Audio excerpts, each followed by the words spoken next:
Nope. Nope. Nope.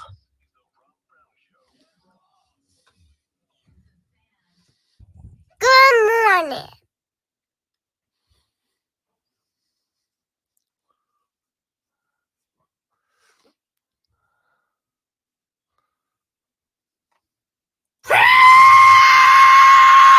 You know, I was like, there's a moment you wait for. You do this long enough, you get good at it, you find the flow, you find the vibe, and there's a moment in there, just a spot that comes along that you go, right now, this is when you talk.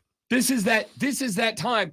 And Lonzo, on his day back from bed rest. I'll say I can go home if you want. I mean, no, I don't. I had enough of that on Friday. Okay, all right. Had enough of that on Friday. I am glad to have you back, pal. The great one, Lonzo, makes his triumphant return, banners unfurled, trumpets sounding. Lonzo is a superstar. Gloriously back in the air chair this AM.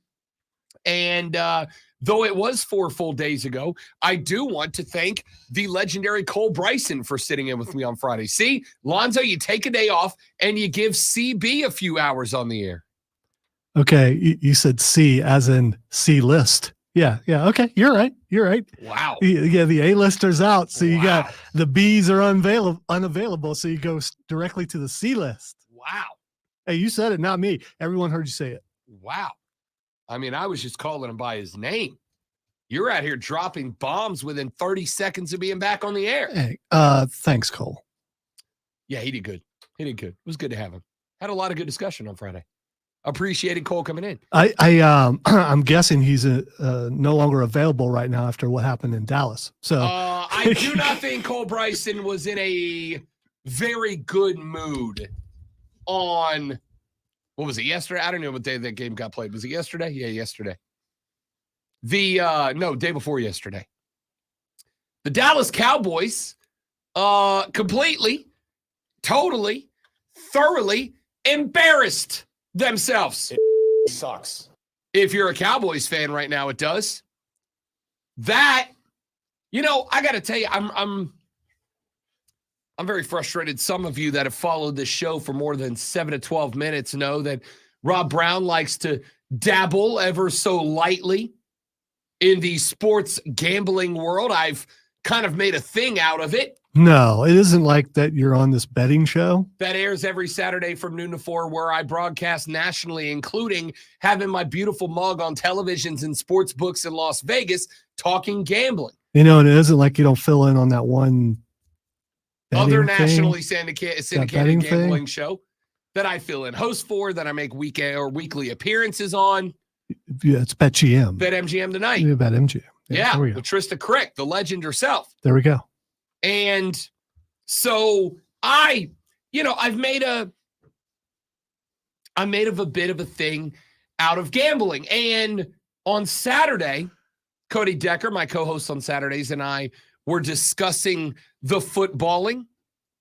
And he and I were like, all right, rank the games top to bottom that you have the most confidence in your bet covering. And number one was, no questions, easy for me, Buffalo over Pittsburgh laying 10. That was an easy pick for me. There was not a question to me. There should have been a question because it was closer than the score. No, it wasn't. Well, yeah, it definitely was. No, it wasn't. Buffalo let Definitely off was. the gas in the third because there was no need to risk anything. Wow, they struggled against a third string quarterback. Whatever you need to do to talk yourself into believing your Chiefs have a chance this weekend. Whatever you need to tell yourself. Oh, so right? you're ready to bet now. Speaking of betting, you're ready to bet now. I'm feeling good. Yeah. Feeling good. My quarterback's better than your quarterback. Not even right now, a little. Oh, so much better. You know what? Put it on the poll.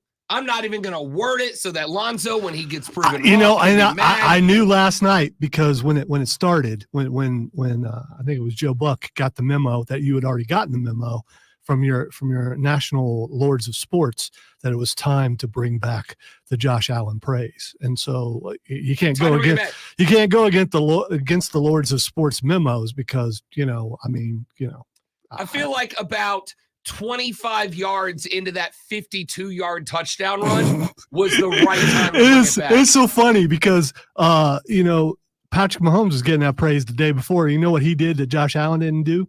He got his helmet broken and stayed in the game.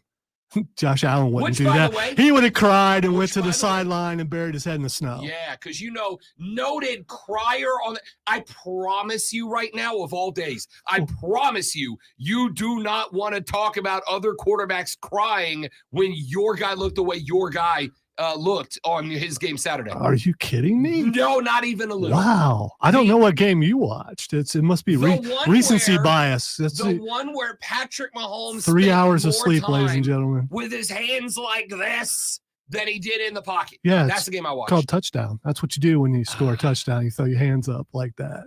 Listen, I appreciate. All right. Let's for you at home, if you do the drinking game thing, see how many times Rob says Josh Allen today, and enjoy your day off. Josh Allen. Wait for it. Josh Allen. You got that, sports overlord memo. It's time to get back on the Josh Allen bandwagon. Yep, that is true. I wake up, I get here in the mornings, and the first thing I do is I open my email from Overlord at Overlord. I think we all know that you have that open at home because you got that memo at home because you're sending me texts right away as if I'm seeing the next coming of Joe Montana, the greatest quarterback of all time. And I just saw Josh Allen, whatever. I mean, he struggled against a Pittsburgh team that didn't belong there. Good for him. Just 3 touchdowns, 202 yards, 75 yards on the ground, and a touch to run. Did that all by himself. Because he's just this amazing athlete that people were going, what's wrong with Josh? Earlier in the year, even Rob, because the memo said it was okay. What's wrong with Josh? And then now all of a sudden he's back. He's back, ladies and gentlemen. 15 Josh Allens in a row. Let's go. Ladies and gentlemen. Drink. Ladies and gentlemen,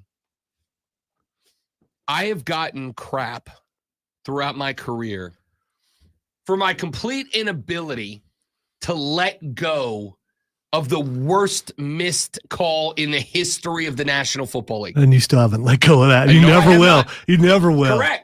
Correct. I have gotten crap for years now for my inability to let go of the worst missed pass interference call in the history of the National Football League. And that's a good move, Joe. By the way, you can see us on stream, Facebook, YouTube, X. I'll stop interrupting because he's just getting more mad. I have wondered, is there something that every dude in this job has? Like, is there something about sports that they just cannot let go of? You're an Atlanta fan, you're never letting go of 28-3. If you're a Raiders fan, you're never letting go of the tuck rule game. Everybody's got that thing. And I've just realized that Lonzo's is Josh Allen's existence. Just his existence and success as a quarterback is under Lonzo's skin in a very impressive way.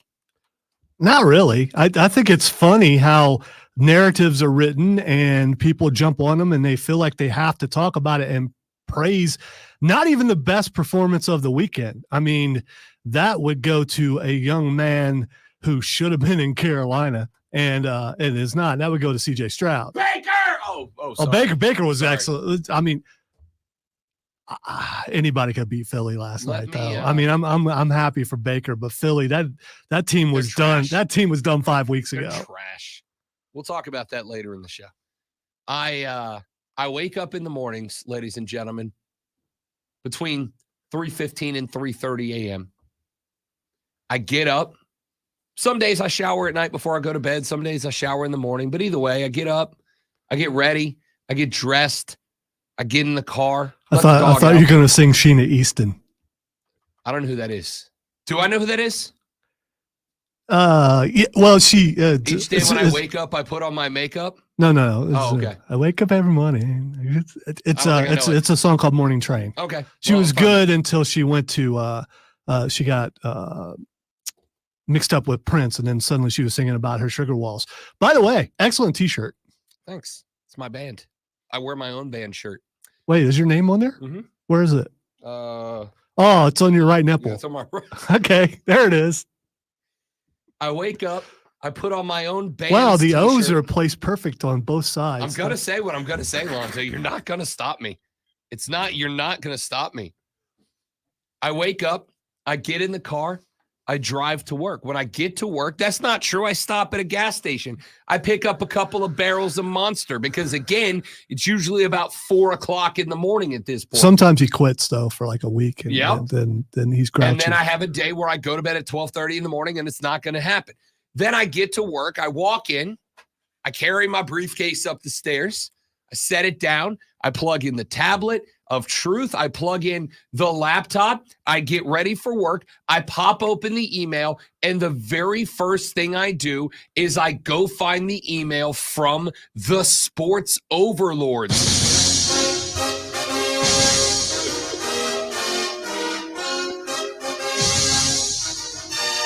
Golly. It wasn't that loud. It's not that loud. It's not. I can't hear you over it.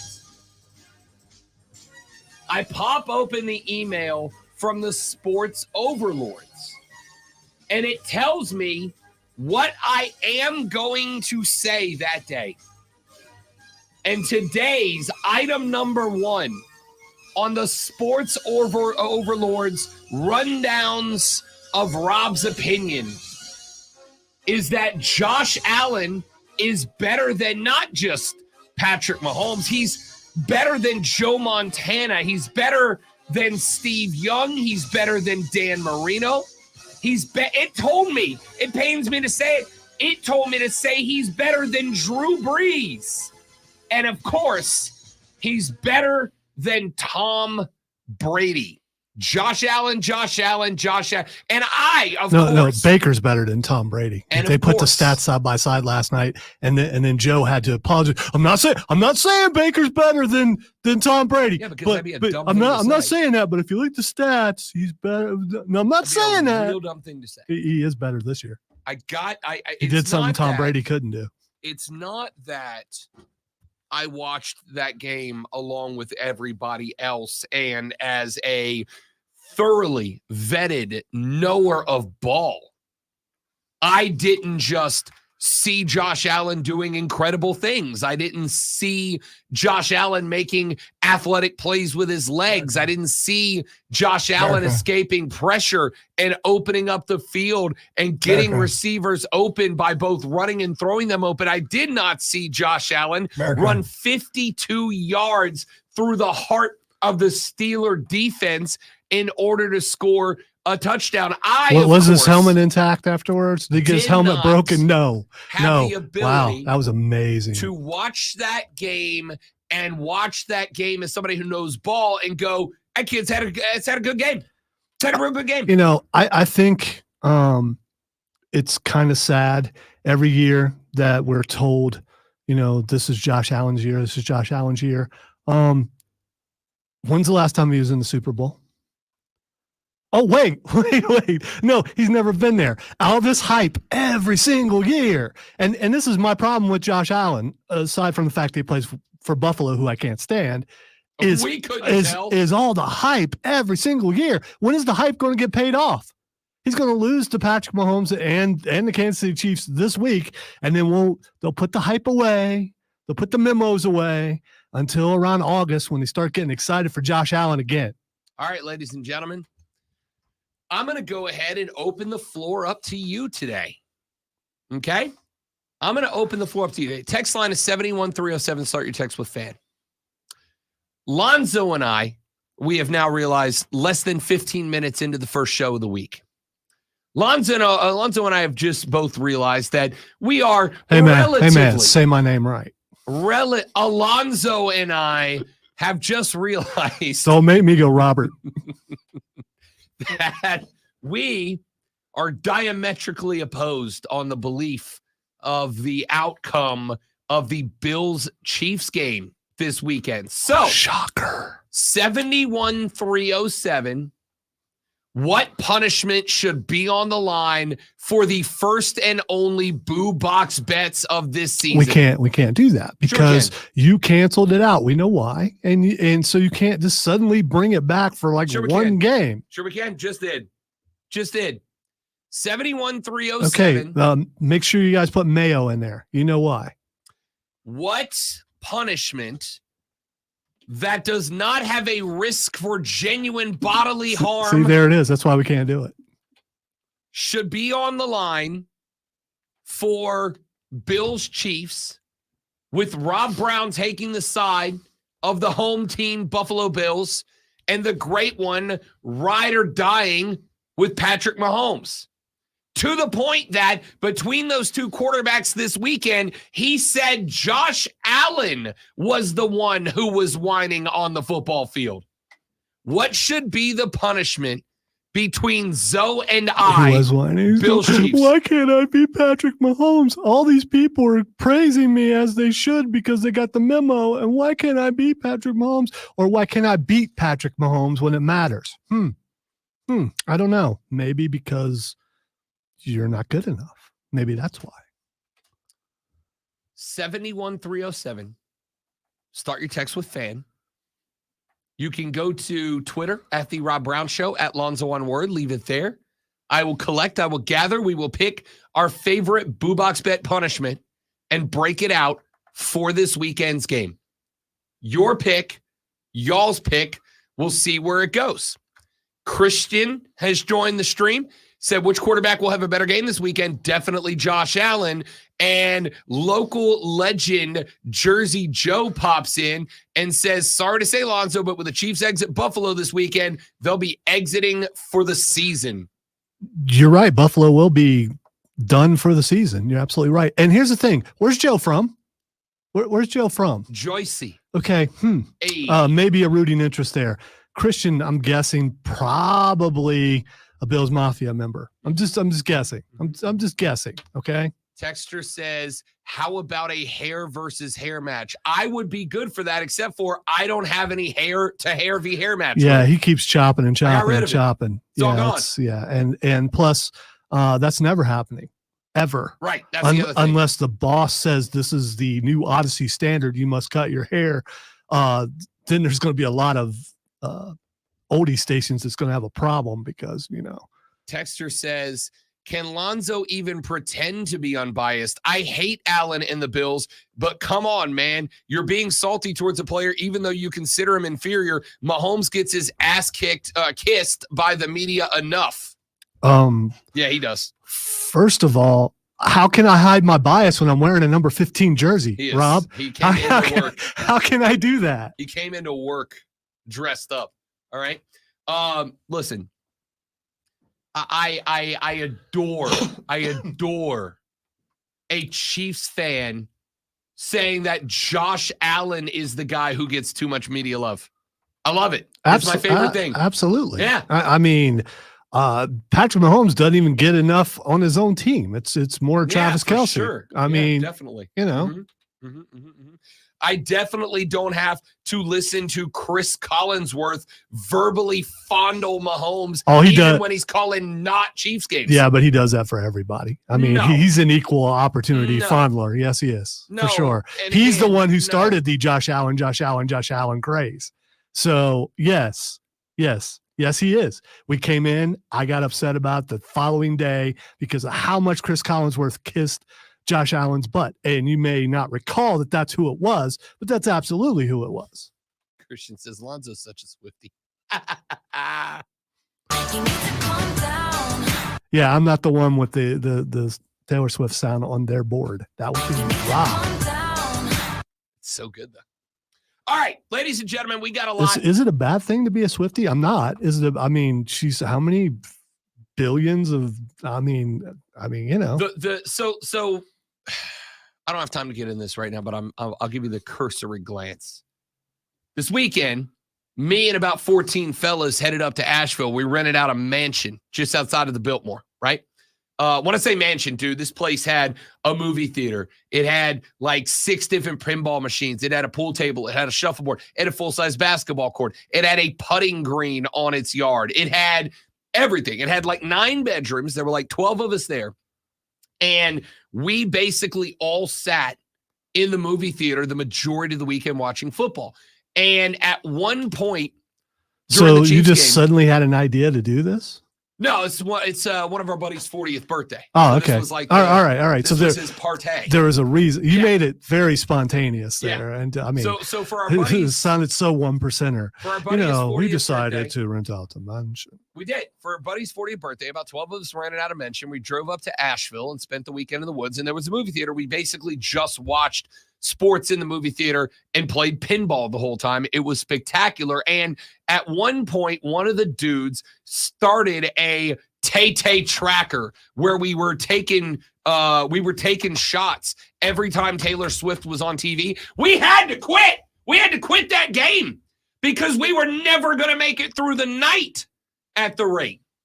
And that's from somebody who All right, loves Tay-Tay. so give me a comparison. Another celebrity and at another football game. That height of Matthew celebrity. McConaughey at a Texas game is the only one we could come up with. Okay, I was going to say because this is No, that's not true. Jack Nicholson at a Lakers game, Matthew McConaughey at a Texas game, and neither one of those cats catches Tay-Tay screen time. Neither one of them does.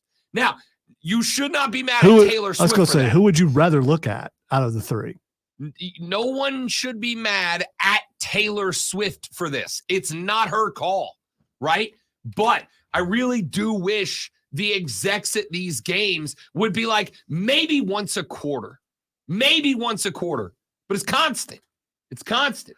We stop. The drinking game we played during the Chiefs game was take a shot every time they played every time they showed Taylor on screen. Yeah, but and when here's the we thing. got to the bottom of whiskey bottle number 1 and it was halftime, we were like, no, can't do it. Yeah, but you paid to watch it. So you paid for that. Oh, do I have bad news about that, by the way? Yeah, but still, you paid for it. So it wasn't like you could, No, I mean, I don't listen. I don't care. I know you okay? don't, because you're gonna play your sounder like 3,000 more times. Yeah, I mean, I don't care. It doesn't bother me. The dudes in the room were getting furious about it why? because it did get to be a lot. Why? Like, show me the I football don't- game. yeah, okay. Would you rather just see a crowd shot, Here's the reality. or would you rather go If back Tay-Tay- and show whoever's in the booth? If Tay-Tay was dating Josh Allen, Lonzo would be stomping mad about it. No, I wouldn't. Yeah, he would. I wouldn't. Here's the thing, though. Rob wouldn't be talking about it. Yeah, I would. No, if no, they showed no. her 90 times during You the know Bills why? game, I would. You know why? Because you would have got that memo that said, "Okay, don't." Oh, yeah, I forgot that was the don't overdo that. the third thing in my sports overlord Yeah, email yeah. rundown this morning. Well, it's part of the Josh Allen memo, of course. I mean, if that's he was dating Haley Steinfeld, so I mean, if they were showing Haley Steinfeld every few minutes, would you be upset? Okay. Just I'm not losing my mind, right? I feel like I'm losing my mind right now, right? All right, we got to take a break. What? When we come back here in just a minute, let's take our first look at some of the NFL Wild Card Weekend games, winners, losers, and why. Texas says, Boo Box bet punishment, wear the opponent's quarterback's jersey for an entire day and stand on the corner of Garlington and Woodruff for an hour during lunch with a sign saying, I am a loser, whether or not a factor. As someone who just is not completely recovered from illness, not doing that. I can't. I can produce another show by myself. I really don't want to. Let's take a break. Back after this on the Rob Brown Show on the Fan Upstate. Now, see, the difference here, Joe, is I don't dislike Patrick Mahomes. I like Patrick Mahomes. I do. See, all these punishments are, I mean, all right, the majority of them are okay, but the wearing the other person's jersey, here's the thing. Do you know anyone who has a Josh Allen jersey? Because I'm not going to put $70 or whatever it is towards buying a jersey. I'm not going to do that. We work in radio, fellas. Yeah, I can't afford that. And plus, who do you know who has a Josh Allen jersey that would fit me? And I've worn jerseys when I've lost. I wore a Clemson jersey last year, and I had to borrow it, and it was tight.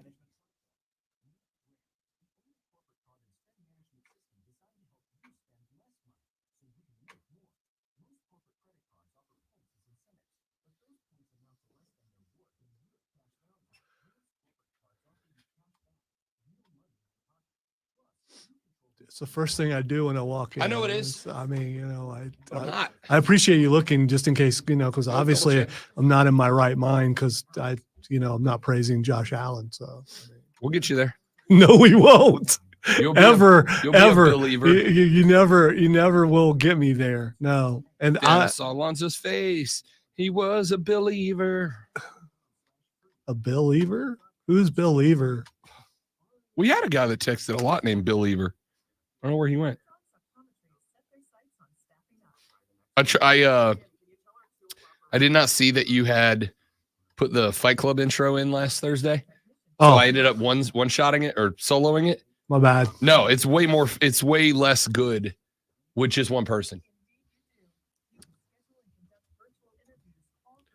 Yeah, no back and forth it's not fun. Because one of the more fun things about wrestling or the fight game period is being able to spar about it. See what I did there?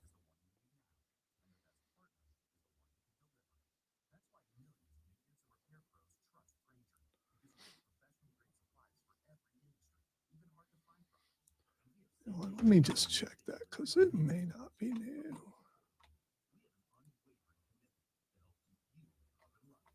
It's new. Or is it Timmy?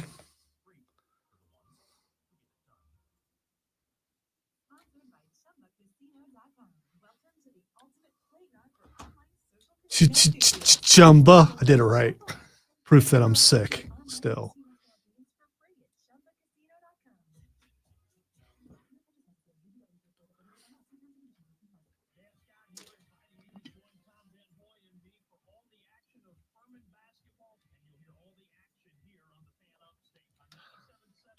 Whole lot of action going on.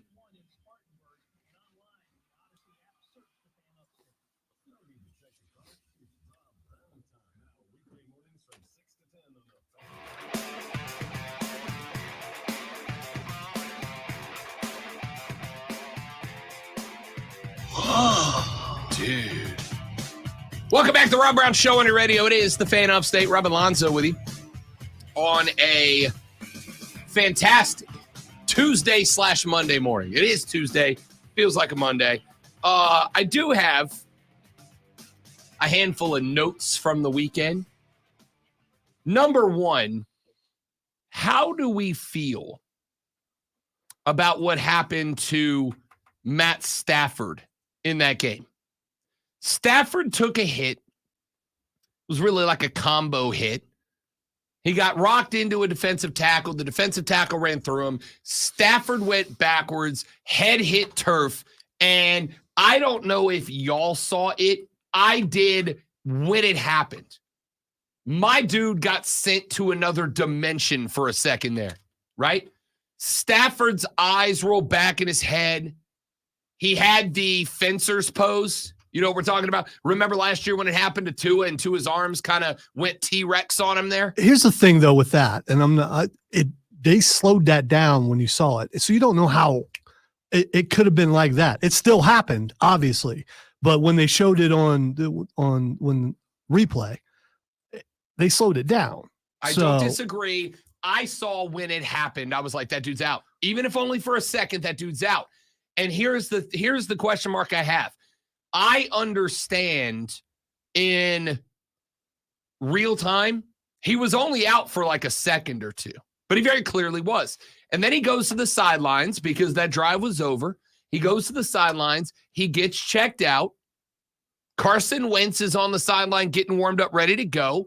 He comes back out, and Stafford checks back in the game.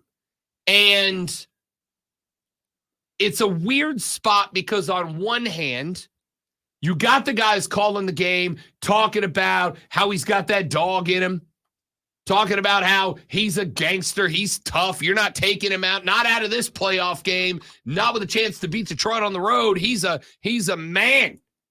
He's a G. You're not removing him like that.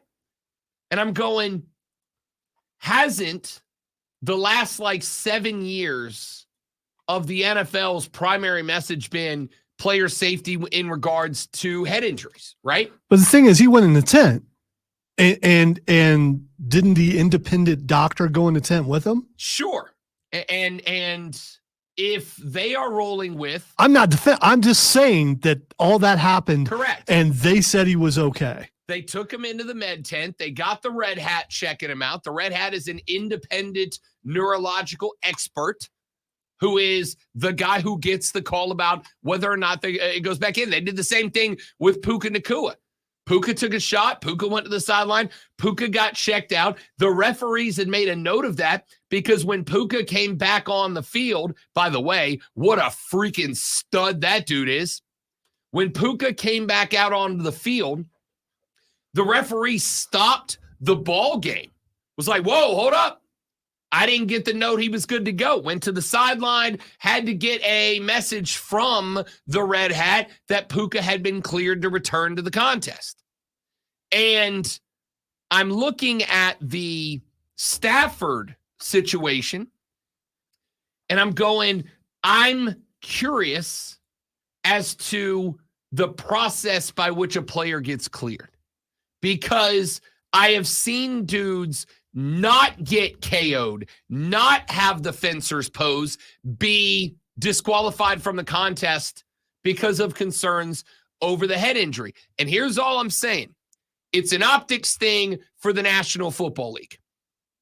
It's an optics thing for the NFL. When you have made head injuries your most important issue for the past couple of years, for a dude to get KO'd, for a dude to get sent to the shadow realm, to have the fencers pose, to just kind of come back shortly after that, I kind of feel like it would behoove the NFL to explain to us what the process is, because it did not look great. And I'm not saying that they did not have a conversation with the Red Hat. The Red Hat didn't check him out and go, all right, he knows who the president is. He knows what day of the week it is. He was able to tell me how many fingers I was holding up. And they gave him the sign off. Maybe that's the case. But it is hard to watch, even if it was only for a couple of seconds. It is hard to watch Matt Stafford looking into some distant universe with his eyes glazed over and his hands in the T-Rex pose, stick out for a couple of plays and bounce right back in, when we still have the fresh memories of Tua Tagovailoa from last season. When we all thought that dude's eggs are scrambled, there's no chance he should be back out there. I thought it was a bad spot for the NFL because I put up a tweet where I'm like, when it happened, I'm like, yo, was it just me, or did Stafford get sent to the shadow realm for a minute? And a lot of people are like, yeah, no, that dude was knocked out.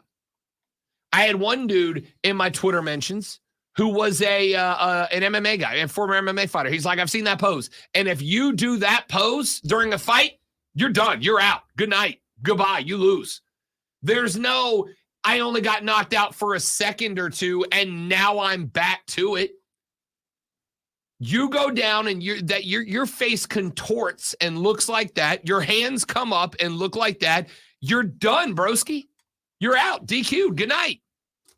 Collect your prize, head to the hospital, get checked out, and go home and take a nap. So when the NFL's been spending that long telling us head injuries are the most important thing we can do, and that dude is just in the blue tent, right back out of the blue tent and into the game, it felt like a bad look. It kind of felt dirty. It kind of felt was anybody else, let me just put it this way. Were any of y'all concerned, or are there a bunch of you guys from the old school that are like, he could count to 5, he's fine, he's tough? All right, so I had a little bit of both reactions.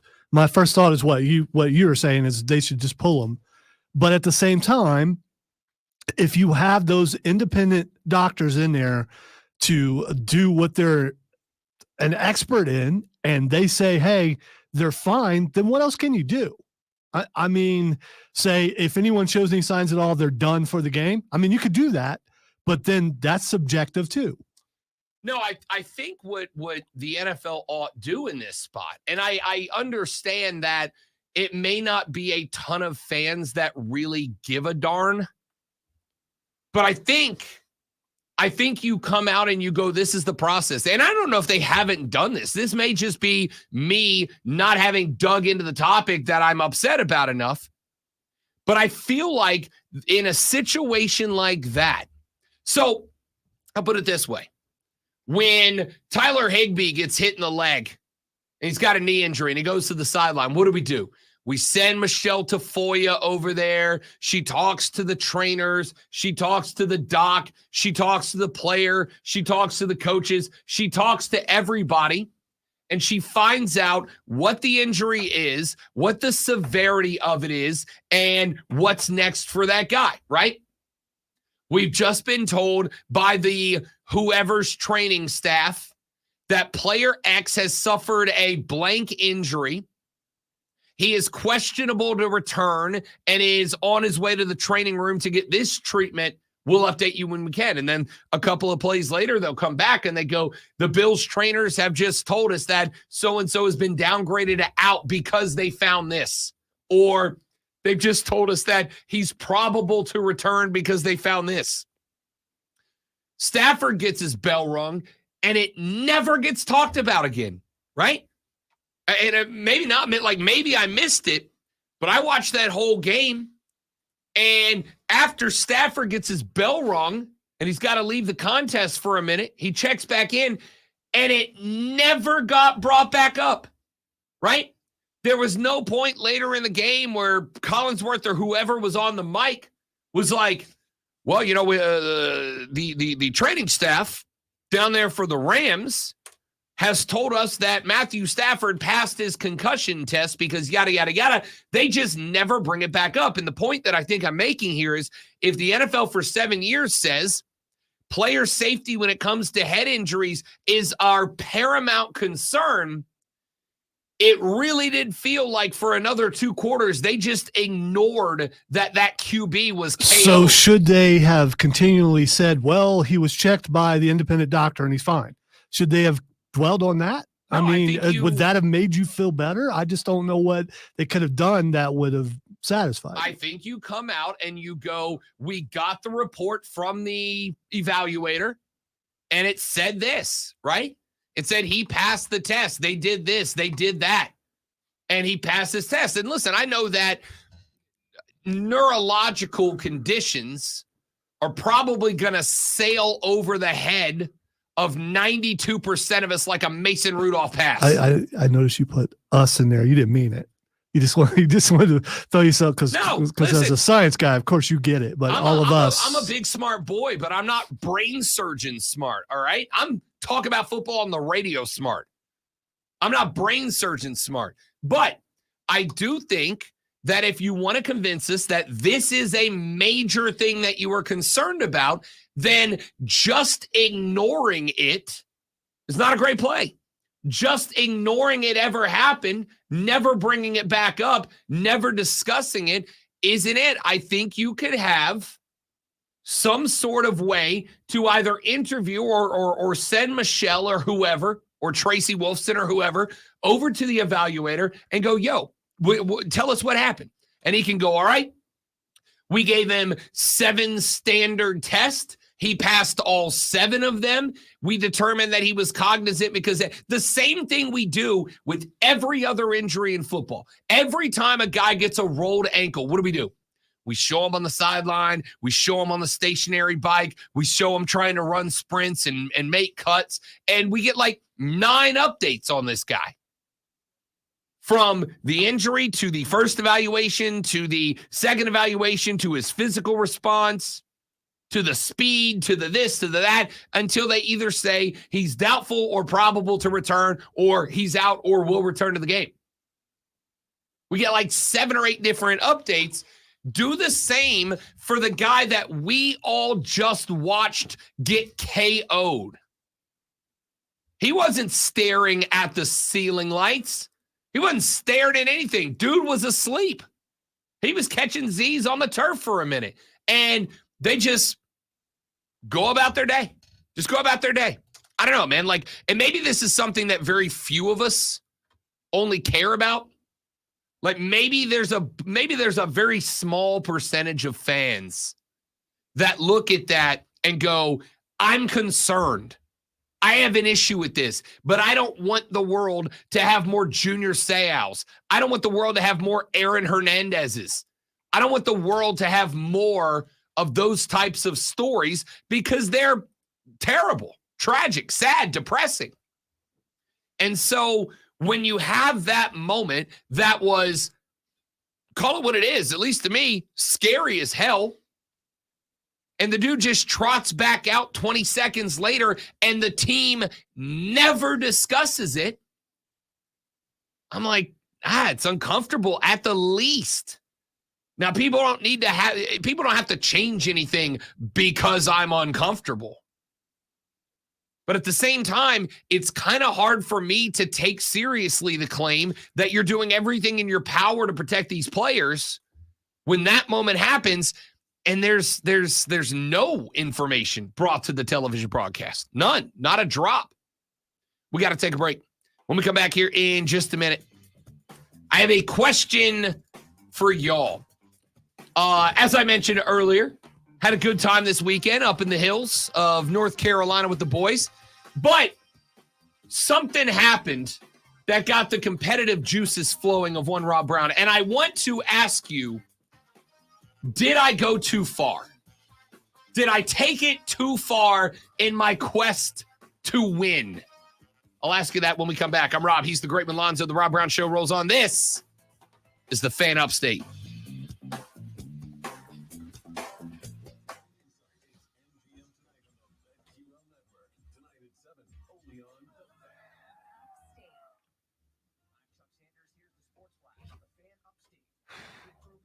All right, guys, I'm going to step away for 45 seconds. Don't go anywhere. We'll be right back.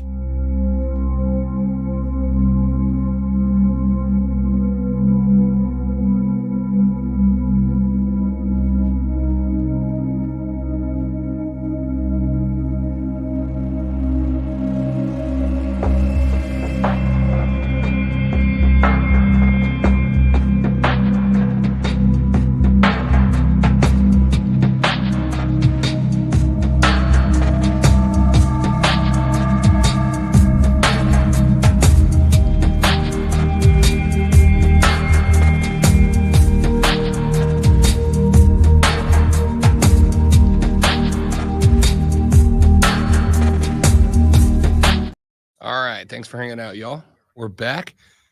Steven, Matthew, Joe, welcome back, man. Christian, great to have everybody. To all y'all that are watching but not commenting, hello.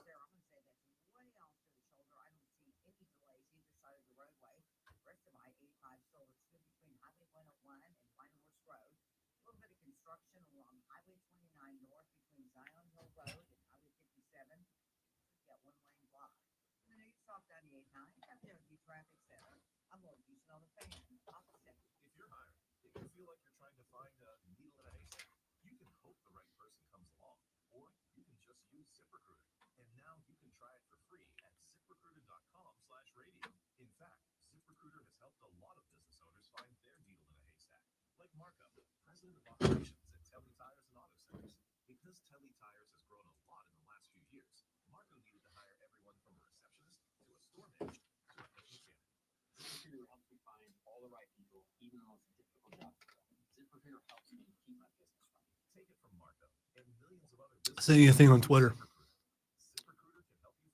You did. Or the X. Or that. One thing that the only thing that you pay attention to. Notice Twitter. Man, Cube, how you gonna come out your own team like that, bro? That's messed up. I didn't listen to it. I just saw the headline. That's, I mean, you know.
The Rob Brown Show carries on. It is the Fan Upstate. Rob and Lonzo and you, the opening salvo of the week.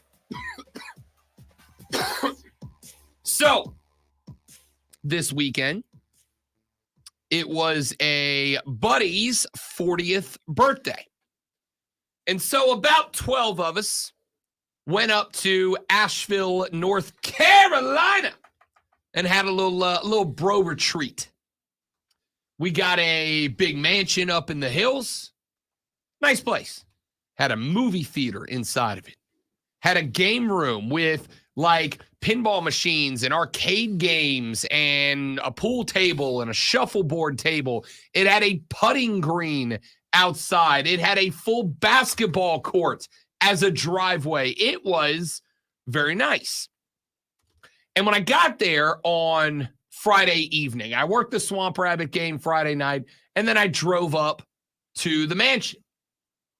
And when I got there, the boys were already all in. We had a lot of combined party favors. We enjoyed ourselves. And as the evening was winding down, one of the fellas in the group pointed out that they had snagged the second highest score on the pinball machine. And that was, I was like, why are you bragging about getting second place? And he goes, because the guy in first place had 40 million more points than the guy in second. And from second down, all the scores were separated by, $500,000, $250,000. And he said, I don't think we're going to touch the high score. And I lost it. So I jumped on the pinball machine. It is 3:45 in the morning when the fellas decide probably a good spot to call it a night. We're all getting up early tomorrow. We're doing a little brunch. We're coming back to the house. We got football all day to watch in the movie theater. We're gonna gamble together. We're gonna hang out. It's gonna be great. 3:45 in the morning, they go to bed. I go to bed at 5:30 in the morning, Saturday morning, because there was no shot I was going to bed without getting that high score. Twice I got within like 1 million points, but I wasn't there. I ended up, before I went to bed at 5:30, Lonzo, with places 2, 3, 4, 5, 6, 7, 8, 9, and 10, all with my initials. Could not get the guy at number 1. Eventually had to call it because I had been awake for 26 consecutive hours at that point. So I called it. All right. Went to bed. I'm like, that's it. Getting it tomorrow. So we got up the next day around noon because we're adults. And one of the fellas is like, all right, we're getting a big buffet of subs for everybody. Right. The subs show up. We're all going to sit around the table, just kind of hang out, be bros. And as we're eating lunch, though, the only thing I can think of is I got to get back to that machine, man. Got to get back to that machine. The fellas are like, hey, we're going to go up, lift some J's on the basketball court. You in? I was like, no, y'all have a good time. I'll be in the basement. I got to hit the pinball machine. Every now and then, they'd come down, check. I'm slamming away at this thing. Scores 2 through 10 belong to me. Could not get it. Football games start. It's the only thing I can break away from to do is watch football. I got to watch football. So I skip it. I'm watching football. And there's like 30 minutes between the two Saturday games, right? It's like 30 minutes of difference between the two games. What do I do with my 30 minutes? I'm back on the machine. All right. Second game starts. Dolphins are playing. Finish that game. And they go, hey, we're going to play some poker. Do you want in? $20, $20 buy-in. Everybody's playing. And I went, no. Now, the pinball machine's right by the poker table, right? It's like a full-size poker table. I'm like, nope, I can chat with you guys while I'm playing. I'm hammered. They finish poker. I'm on the pinball table. I can't get it. Can't get to number one. I keep getting a new second score. I keep inching closer. Can't get it. Finally, Saturday night, knowing that checkout is at 10 a.m., finally, about 3:45, 4 o'clock, most everybody's called it a night. It's me and one other dude, because he's like, I want in. Alternating turns on this pinball table, trying to get to number one. I finally got there, Zoe, at 5:49 a.m. on Sunday morning with a checkout time of 10 a.m. But I got to number one. My question is, am I a bad bro? Because the majority of the time that everybody was hanging out, and again, we were all kind of in the same area. Like all the fun stuff to do was on one floor of the house. It was all down in the basement level. We were all in the same area. But I put in probably a solid 6 to 8 hours of pinball time just so I could leave that house with my initials next to the number one spot. Does that make me a bad bro? No, it's, if anything, it shows that you have perseverance. You had a goal. You wanted to beat that goal, or more importantly, you wanted to beat the guy who said that no one could beat it. If that guy hadn't said that, chances are you probably didn't do all that. I wouldn't have been committed to it. I think I probably still occasionally would have checked in. I'd be like, all right, let me give it one more. Let me give it a game. But when dude said, I don't think we're going to get this, it became a mission to me. All right. I've seen you play pinball, so I think it's a miracle you got there. Dude, listen. Because I saw some, we went to the pinball the video game museum, pinball museum in Simpsonville, and Rob got angry a few times at some of the tables. So I can imagine that there were some words said when you get that close and didn't meet it. It's like, for me, and you've seen this too, it's like bowling, Zoe. Every now and then, Rob's going to pop a score that's got a 2 out on the front of it, right? Sometimes it's 220, sometimes it's just 20, right? It's hit or miss for me. Pinball's the same way. There are games I'm going to be up there at 17, 18, 20 million points. There's games I'm going to end at a milli and not even get on the board. And they alternate back and forth. When I got within, a 250,000 points of what was labeled an unattainable high score, it was just on. But I realized on the drive home, I'm like, man, I didn't play poker with the fellas. I didn't play shuffleboard with the boys. I wasn't throwing darts with the guys. I was locked in solo on this pinball machine. We were still talking, chatting, yakking it up, having a good time. But it's all I did. Did I go too far? Have you had any discussions with any of the guys after? I mean, since then, since you've been back? They made fun of me for being obsessive, which is correct and fair. If they are people who are acquainted with you, they already knew that. Yeah, correct. It wasn't out of the norm that they were making fun of me for being as locked in as I was. But also, all right, the celebration. The celebration when you finally did No, it. it was 5:45 in the morning. There was me and one other dude So that were awake. you didn't say or do anything No, after you got it. literally when I hit it and it rang it up and was like, congratulations, high score. And I entered the initials. I grabbed my stuff. I walked into I was sleeping in the movie theater because I was the last person to get there. I was the odd man out with the bed. So I was sleeping in a movie theater recliner. I grabbed my stuff. I walked to the movie theater. I laid down in the recliner and I went to bed because I knew, bro, you got like 2.5 hours before you got to get up and help clean this house up to leave. There was no celebration. It was me and one other dude. We did not say anything to each other. We just walked away from the machine and that was it. Like I feel like it was an accomplishment, but like so what you're saying is winners expect to be there. So you got where you expected to be and then you walked away. No, I don't even think so. Like had I hit that number on day one, I think I'd have lost my mind.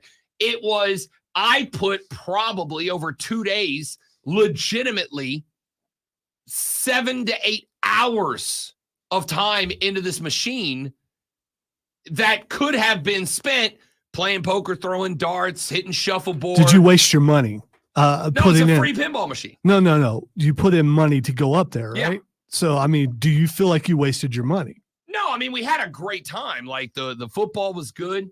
I made the majority of what I spent on my portion of the Airbnb back on gambling because I laid hard, thank you very much, into the Chiefs plus 3.5.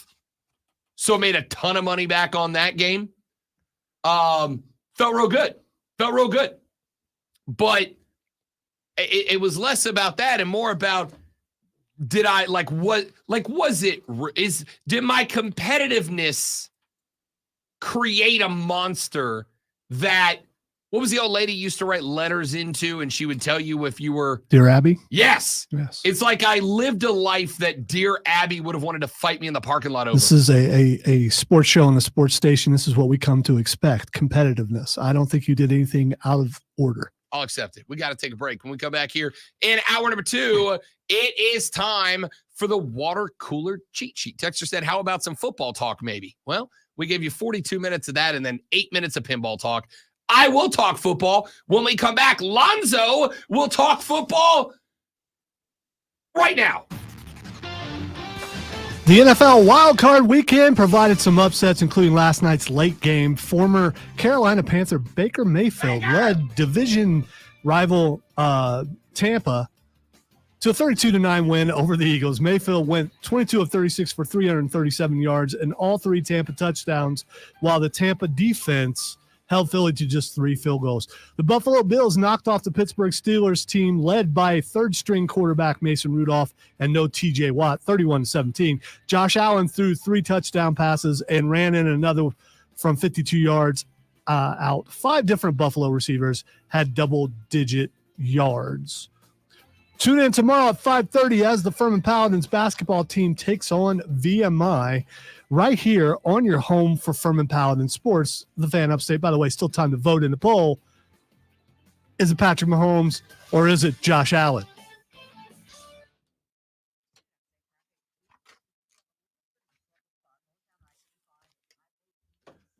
Don't put that kind of pressure on me, Steven. It's all your fault.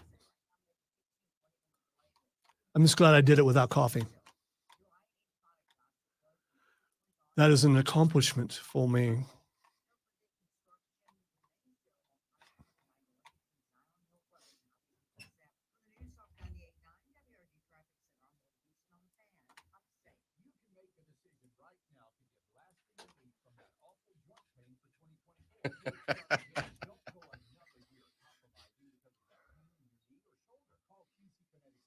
I probably shouldn't be. No, because when he did, I was going to do that myself, and so he stole it, and it threw me a little bit. Blew up his spot. Yeah. So no, really, I was just trying to because I was just trying to make it through without coughing or having a sneezing fit, which I did. So accomplishment to me. So what I got done a little bit early. That's what the bed's for. And I filled it by pushing the pole that Rob put up without telling anybody, just to see what would happen. And he forgot about it, so now he's checking it. Yep.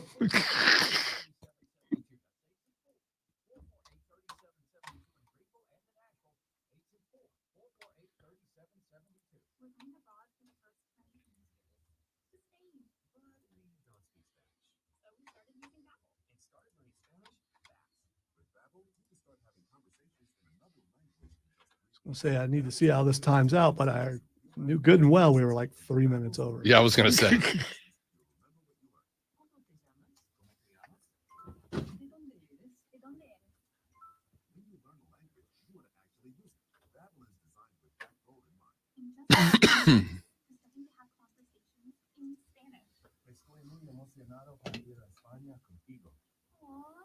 just said, I'm very excited to go to Spain with you. Vamos a tener muchas diversiones. And that means we're going to have so much fun. Gracias, Babel. Babbel, language for life. Celebrating 10 million subscriptions sold. Just go to Babbel.com and start learning a new language today. That's Babbel.com. Babbel.com. Babbel.com. Forestry is big business. So the question is, if someone put in Pinball Wizard while you were playing, would you have gotten there faster? Because I don't think you can play poorly while that song is playing. No, we had music bumping throughout the basement the whole time. So, like, there was a constant stream of everything from Lil Yachty to Rush playing background. There was no shortage of hype music. There was no shortage of monsters. There was no shortage of imbibery. I will tell you that the high score came after a number of glasses of whiskey, and it just, once again, thorowed my theory that the less you think about a thing, the more comfortable you get doing it, and the more comfortable you get and the less you think, the better you are at it. The title to my last chapter is Rob Brown, Pinball Wizard. You're welcome.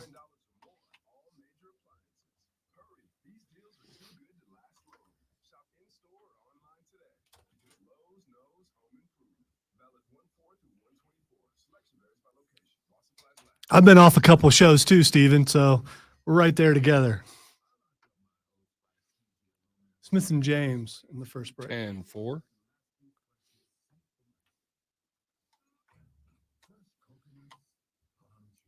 You know I'm truly sick when I miss Saturday.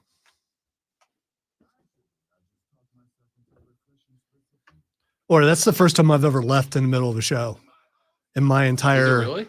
26 years. We were here for history, y'all. Yeah, I couldn't stay awake. That's not a good look. And that just, yeah.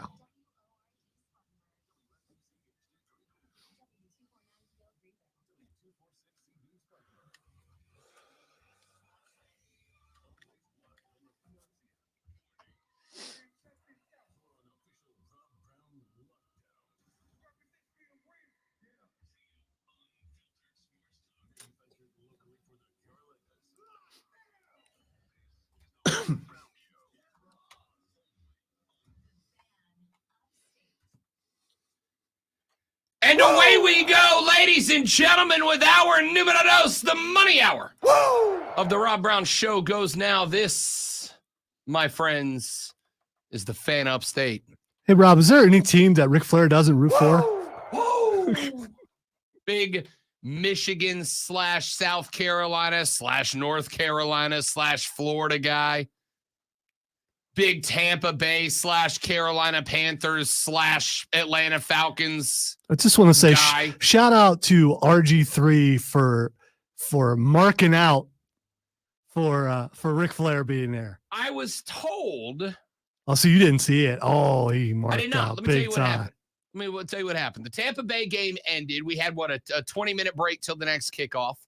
And Rob, shockingly, absolutely blew the diet this weekend. Because of course I did, right? Dude's weekend, we were going bananas. Of course I did.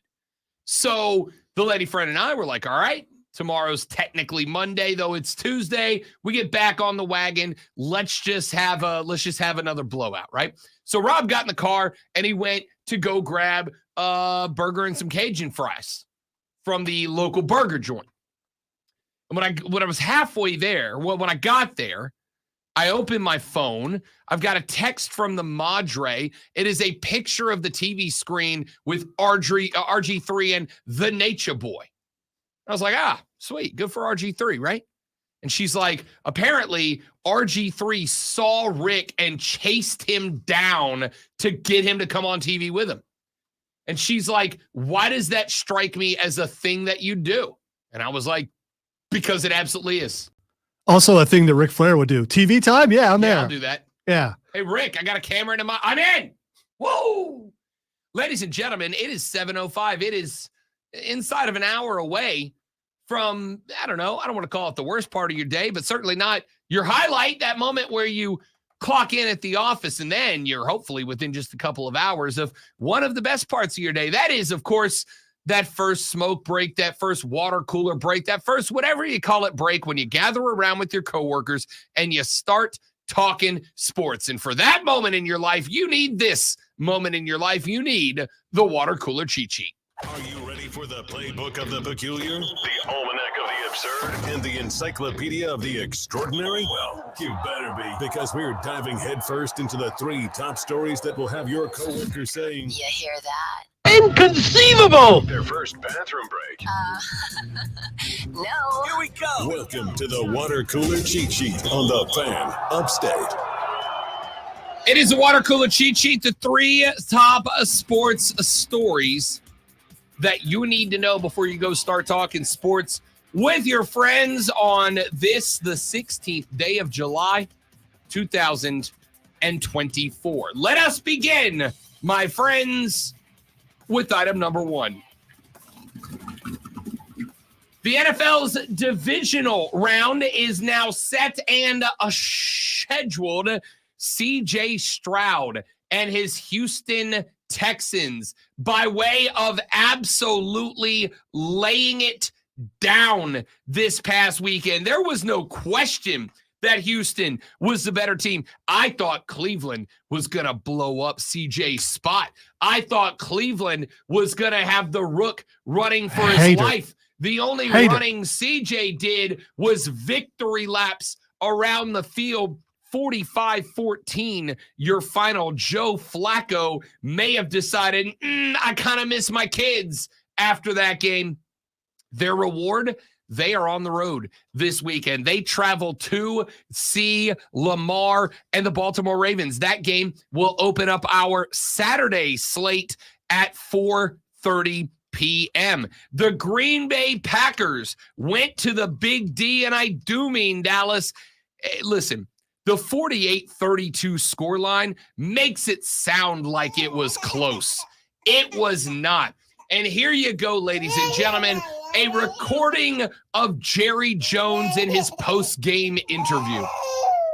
It did not go great for the Big D. I suspect that we are going to hear some news about Mike McCarthy later on today or tomorrow, because I can't see a world in which he keeps his job after the Dallas Cowboys looked like jobbers against the Green Bay Packers. The reward for the Pack for going to Dallas and getting the dub. By the way, since we switched to the Super Wild Card Weekend format, since we switched to the 8-team format, Dallas is the only team to lose to a 7 seed.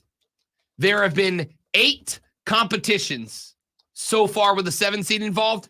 The only 1 seed, well, I guess 2 seed, to drop one against the 7 seed is Dallas. Congratulations, Dallas. Hey, they like to make some history in Arlington, don't they? And as a reward, How about them Cowboys? for the Green Bay Packers becoming the first 7 seed to win a wild card round game, they get to go on the road. They get to go visit the San Francisco 49ers. That game will be 8:15 on Saturday. Then on Sunday, another couple of matchups. Last night, the Tampa Bay Buccaneers clobbered the Philadelphia Eagles in the second largest collapse in NFL history. Baker! Ever so humble yet frequently correct. I had to see if I could. No, do it was fine. Yeah. You nailed it.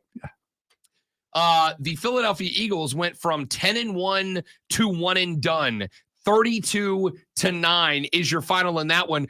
Baker throws for 337 yards in the contest last night. He was also accountable for every Tampa Bay touchdown in the process. The Tampa Bay Buccaneers will get to go on the road. Where to, pray tell? That, of course, would be Detroit, Michigan. Eminem and everybody else in the building in Detroit as they knock off the Rams 24-23, your final. A big one and a good one. I thought that was going to be the game of the weekend. I think it absolutely turned out to be that way. Detroit, Dan Campbell, kneecaps bitten. They win their first home playoff game in 31 seasons. They have to wait just 1 week for the next. With all the blowouts that we saw, that was by far the best game. Easy. Yeah. Easy. And I suspect that one's Tampa Bay at Detroit next week's got a potential to be real good as well. And then on Sunday, ladies and gentlemen, the showdown I've all been waiting for. Josh Allen will square off with Patrick Mahomes one more time again, but this time, for the first time in the postseason, it'll be Josh Allen that rolls out the red carpet and welcomes Patrick Mahomes into his yard. Highmark Stadium in Orchard Park, New York, will play the role of host as the Kansas City Chiefs go on the road to square up with the Buffalo Bills. How'd we get here? Well, Kansas City beat the hell out of Miami. 26-7 was your final in a game that was way, way, way more crappy than it would have been if they played it inside. And, of course, the Buffalo Bills destroy the Pittsburgh Steelers 31-17 in a game that felt much the very same way. Those two teams move on. They square off. That game is at 6:30 on Sunday. Way to get your little dig in there. Your little dig. It's not a dig, it's a fact. Your little dig about weather. Not a dig, it's a fact. They looked miserable. Miserable. There is nothing more manly than having your quarterback go down the field, have his helmet hit, and it's so stinking cold outside that a piece buffs off of it. That's football, not that pansy stuff that Rob wants to play. Oh, let's all be in a dome where the environment is so nice and 72 degrees. Come on, let's play some man football. You just sit at home in your grandma's basement with your drawers on, typing on your damn keyboard. Shut the hell up. It don't work. You can't do that I'm being manly right now, not nerdy. Yeah. So what you're doing doesn't apply. What you're doing is nerdy. What you're doing is nerdy. Everybody needs a dome. Stop that. It sucks. Daggum sissy talk. Sorry about my language. Item number 2. The Atlanta Falcons are on a quest for a new head coach after they moved on post week 18, and a division was right there for the taking for Atlanta, and Arthur Smith just couldn't get it done. So he is no longer in charge. That means that the other Arthur Blank, is in a spot where he's got to find a guy. And most NFL teams with coaching vacancies have begun their interview process. The Atlanta Falcons are in that number. Who, pray tell, Rob Brown, did they interview first and foremost? The answer, the hoodie. Yeah, I wanted to do the hoo-hoo thing, but if I go high-pitched, I'm going to start coughing. Hey, they're the only team that got an interview with him, though, right? Atlanta. So far. Let me talk to you for just a minute, ATL. I am a New Orleans Saints lifelong fan. I was wrapped and swaddled in a Saints blanket when I was born. I am literally from birth a Saints fan. I enjoy seeing you miserable. I really do. I enjoy seeing you suffer. I really do. It's fun for me. I made a joke this weekend during the Rams-Lions game about missed calls in the game, costing the Rams lulls. There were missed calls in every single game. 100%. The refereeing has sucked in the NFL this weekend. And, of course, I had a dude who took me very seriously and was like, this is why I don't listen to local radio, because you got a bias and you're dumb. And I was like, dude, Twitter is about making it about me. He didn't call you dumb, did he? Yes. He actually, dude. I said, Twitter is about You want me. I should go mess him up? No, I don't care. Okay. All Unfollow right. me and don't listen. Bye-bye. Twitter is about making it about yourself. That is literally the goal of that website, is how do I make this about me. And I made a joke because many listeners feel like Rob hates my team. No, I don't. It's far worse. I don't care about your team at all, with a couple of exceptions, Atlanta being the primary one. So you can take it from me as a Saints fan that I, knower of ball, want you to know this. If you hire Bill Belichick, you are going to stink for 3 more years. Okay? If you hire Bill Belichick to coach your team, you are going to remain in a eternal state of mid. Hold. You are disparaging arguably the greatest NFL coach of all time? How could you do that? I'll tell you, because it's real easy. It is no longer a question whether it was Brady or Hoodie that made the Patriots go. It was Brady. Now, Belichick did one thing that allowed Brady to be Brady. Belichick squashed everything in the locker room that wasn't centered around making Tom Brady better. If a guy popped off, he was no longer a Patriot.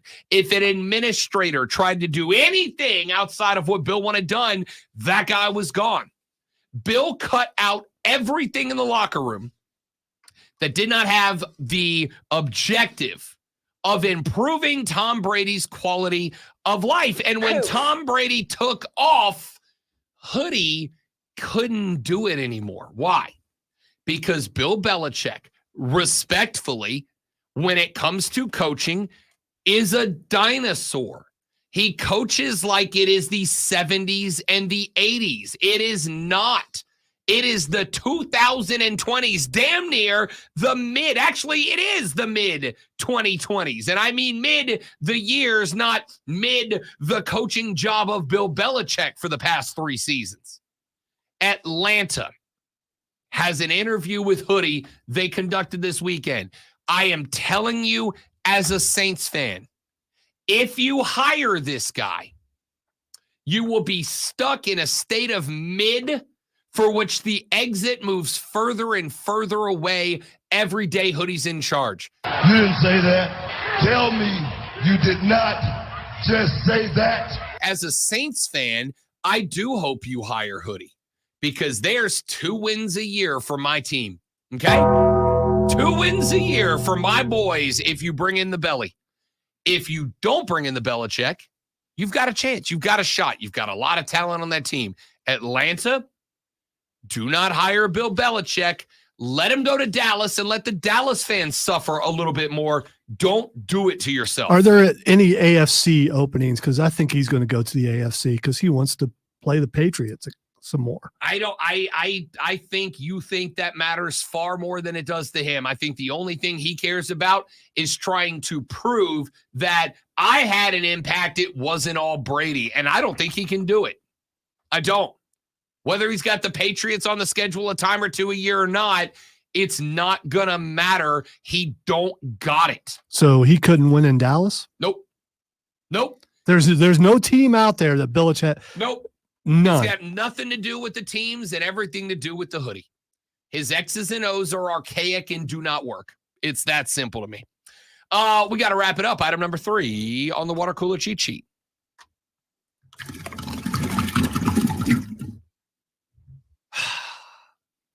Chiefs Dolphins was on Peacock this weekend.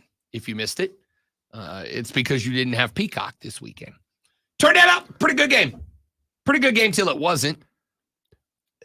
Did you already have Peacock? I did already have Yeah, Peacock. so did I. So, I mean. That's because we're wrestling people. Exactly. But the non-wrestling people who liked football were either A, calling around to their buddies going, could I have your password? Please, could I have your password? Or B, they threw the $5.99 1 month price or whatever it was with it.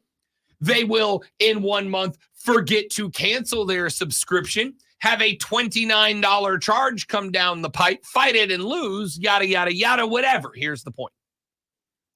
According to NBC, Saturday night's Kansas City-Miami wildcard playoff game averaged 23 million viewers. Now, there is an important caveat to this that does include both the stream number and NBC's numbers on their local affiliates in Kansas City and Miami that carried the game.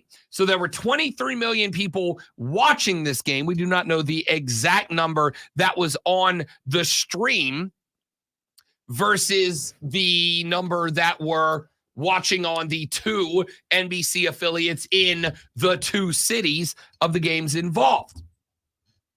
Now, there is some interesting stuff here. Earlier in that day, NBC also broadcasted the Texans-Browns game.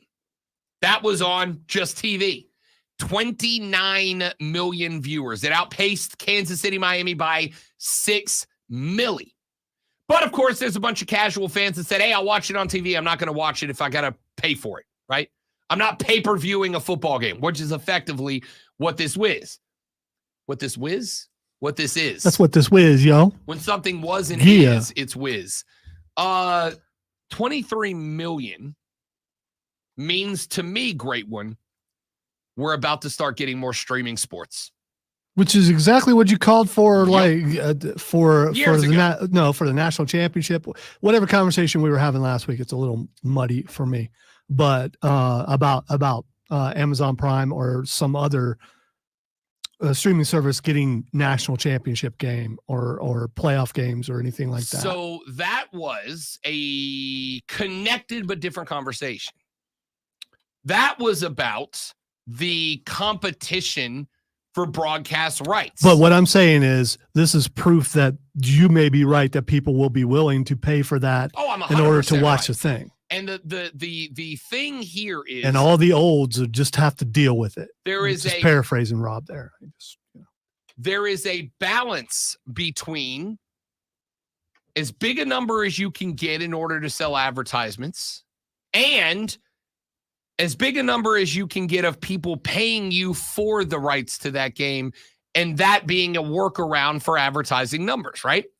If I can make $100 million on advertisements, or I can have exclusive rights and I can get $50 million in subscription fees and $75 million in advertisements, sure, I'm going to lose $25 million in advertisement revenue, but I'm picking up $25 or $50 million in subscription. I'm actually ahead of the curve. You are going to see at some point in the very near future much more important games going to the stream, because I don't know that they're pulling 23 mil for, let's say, a week 7 contest between the Chiefs and the Dolphins, right? I don't think they're getting 23 million for that spot, but this is a playoff game. This is lose and go home, win and go on. This game mattered a lot. And if they did those numbers, imagine what those numbers do if it's an AFC title game. And by the way, it was one of the marquee games because Miami was supposed to be good. And they have been good all year long. They're just not good on the road and in the cold. Yeah. There's that. Yeah. Tua drops to, 0-5 in games that are below 40 degrees now?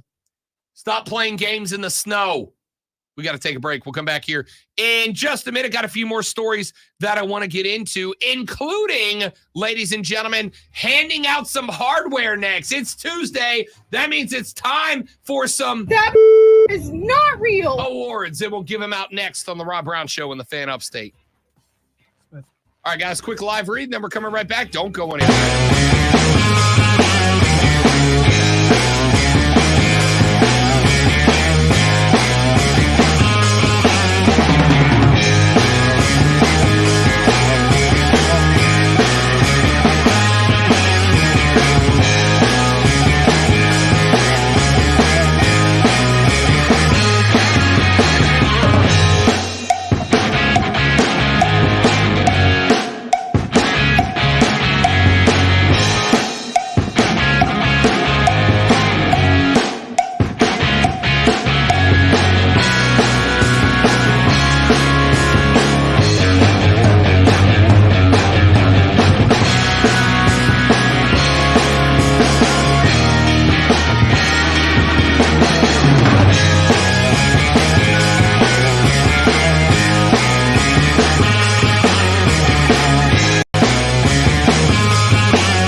don't know, man. He's got that good baby face. I think he needs I think you put a beard on him. I think he looked like a baby face with a beard.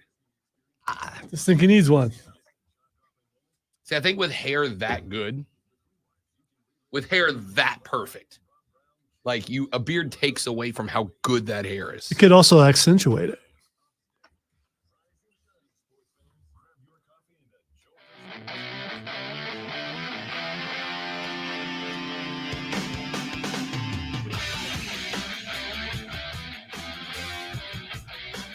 The Rob Brown Show carries on. It is the Fan Upstate. Welcome back, ladies and gentlemen. Ever so wonderful to have you here on a beautiful Upstate Tuesday morning. A little rainy. Road's going to be a little bit slippery this AM. We do have some small storms in the area, so please be careful when you get headed out to the office this morning. It is Tuesday, and on Tuesdays, ladies and gentlemen, we like to celebrate the best athletic performances of the weekend of the week. We do so by handing out our That is not real. awards for the week. Let us begin. And obviously, we will focus to start on our NFL wild card weekend performances. Who? I'm going to get it. I will get it. Could we give it to in the Houston Texans 45-14 demolition job of the Cleveland Browns? But C.J. Stroud, efficient with the football. They didn't ask him to throw it 35 times. They asked him to throw it 21. He completed 16 of those for 274 yards and 3 touchdowns. One of them went to Nico Collins, who gets the TMFINR award this weekend. 6 grabs, 96 yards, and a touch. Devin Singletary had 13 carries and 66 yards, but it was all facilitated through and because of an elite rookie quarterback who goes by the name That is not real. C.J. Stroud. My opinion, no question, best quarterback performance of the weekend. No, it was not. Oh, without no one came close to what C.J. Stroud did. No, that's just certifiably untrue. I don't know what. Certifiably untrue. Okay. Jordan Love had, by the way, the exact same numbers. I know, and that's he did wild, it isn't it? on the road at Dallas. So even of those two, But you got to give credit to Jordan Love. Technically a rookie, also Jordan Love. Yes, I don't disagree. Oh, listen, I'm not knocking the performance of C.J. Stroud. I'm Because just saying. it sounded like you were doing because you're Not saying at that I'm wrong. So correct. and I'm not. Correct. I'm not. I would say Baker's 337 and 3 touchdowns. That was better. only impressive to people outside of this room. You and I expected that Doesn't make it not because impressive. he's Baker, but that's what he does. Either way, C.J. Stroud That is not real. is not real. Let's go over to Miami taking on Kansas City. I'm going to give it to not Patrick Mahomes. I'm going to give it Kansas City to Rashee Rice. Rashee Rice had a freaking day. 8 snags, 130 yards, and a touchdown. I would have liked to have seen Rashee find the end zone another time or two, frankly, because he deserved it. Why? Because every time that Patrick Mahomes was in trouble, number 4 appeared like the Falcon out of a portal on your left, Cap, and happened to be there waiting for him. Rashee Rice was the key to this game. Isaiah Pacheco had a decent game. 24 carries, 89 yards, and a touch. Travis Kelce finally decided to show back up. 7 snags for 71 yards. By the way, Kansas presence City, of mind when he was on top of the player to go, I'm not down, and get up and get some more yards. I mean, there were some good performances out of Kansas City. In fact, I should probably even give one to the Chiefs defense as a whole, keeping Miami to just 7 points. But The most accurate quarterback in football was not good. 20 of 39, 199, a touch and a pick for Tua Tagovailoa, a QBR of less than 16 on the day. I'm also going to give a lot of credit to that, to sub-zero temperatures. but that's another discussion for another segment of the show. Yeah, because Patrick Mahomes was also throwing in that and did pretty well. So. He did fine. About 55%, 262, 1 touchdown, no interceptions, a QBR of 88. It was a fine day. You just went Lou Holtz on that QBR. I really did. QBR. Rashee Rice. That is not real. Is not real and carried Kansas City in that game. Let's go to Green Bay. Let's go to the Big D, and I do mean Dallas. Who else could I give it to but Aaron Jones of the Green Bay Packers? 21 totes, 118 yards, just a tick shy of 6 yards per carry and 3 touchdowns on the day. Listen, Jordan Love had an absolute day. 16 of 21, 272, 3 touchdowns. I'm going to Jordan Love into this one. Sometimes you've got a winner and a co-winner. I am going to say Aaron Jones was such a threat out of the backfield that the field had to open up for Jordan Love to take full advantage. Aaron Jones. That is not real. With a tender nod of the head to Jordan Love. Let's go to Rams, Lions. Jared Goff had himself a day in this one. 22 of 27, 277, and a touchdown. I'm trying my best. I mean, it almost feels like I'm going to give a co-MVP, a co-out to Matt Stafford. It feels like I'm going to give one to Puka Nacua, 9 for 181. Amon-Ra St. Brown, 7 for 110. I, frankly, Lonzo, have 4 guys on this list from this game that could catch a TMFINR award. Stafford, 25 of 36, 367, 2 touchdowns. Goff, 22 of 27, 277, and a touchdown. St. Brown, 7 grabs, $110. Puka Nacua, 9 of 181. I have been bouncing this around in my head. I think I got to give it to Puka, right? I think I got to give it to Puka Nacua. Stafford was 367, but part of that was because Puka Nacua was undefendable in this one. Over half of the yardage, or right at half of the yardage, went to Puka Nacua. 9 grabs, $181 and a tutty, and probably could have had more. No, by the way, he was banged up in this game and still put up those numbers. Lonzo, do we give it to Puka? I think you've met your Puka quota. That is not real. That was like 17 Pukas right in there. You were correct when you said that people just like to say Puka Nacua. Puka. That is not real. Puka Nacua, 9 grabs, $181 and a touch is going to be your award winner from that game. Let's go to the Bills and the Steelers. I want to say there really wasn't one in this game, but there was. And the number's not going to jump out at you, especially if you're Lonzo, but it's Josh Allen that gets this one. 21 of 30 for 203 yards. That maybe doesn't blow you off the chart, but the 3 touchdowns, a 92 QBR, a 121 rating, and oh, by the way, 74 yards and a 52-yard touchdown run on the ground in which he gutted, sliced, diced, and thoroughly embarrassed the Pittsburgh Steelers defense.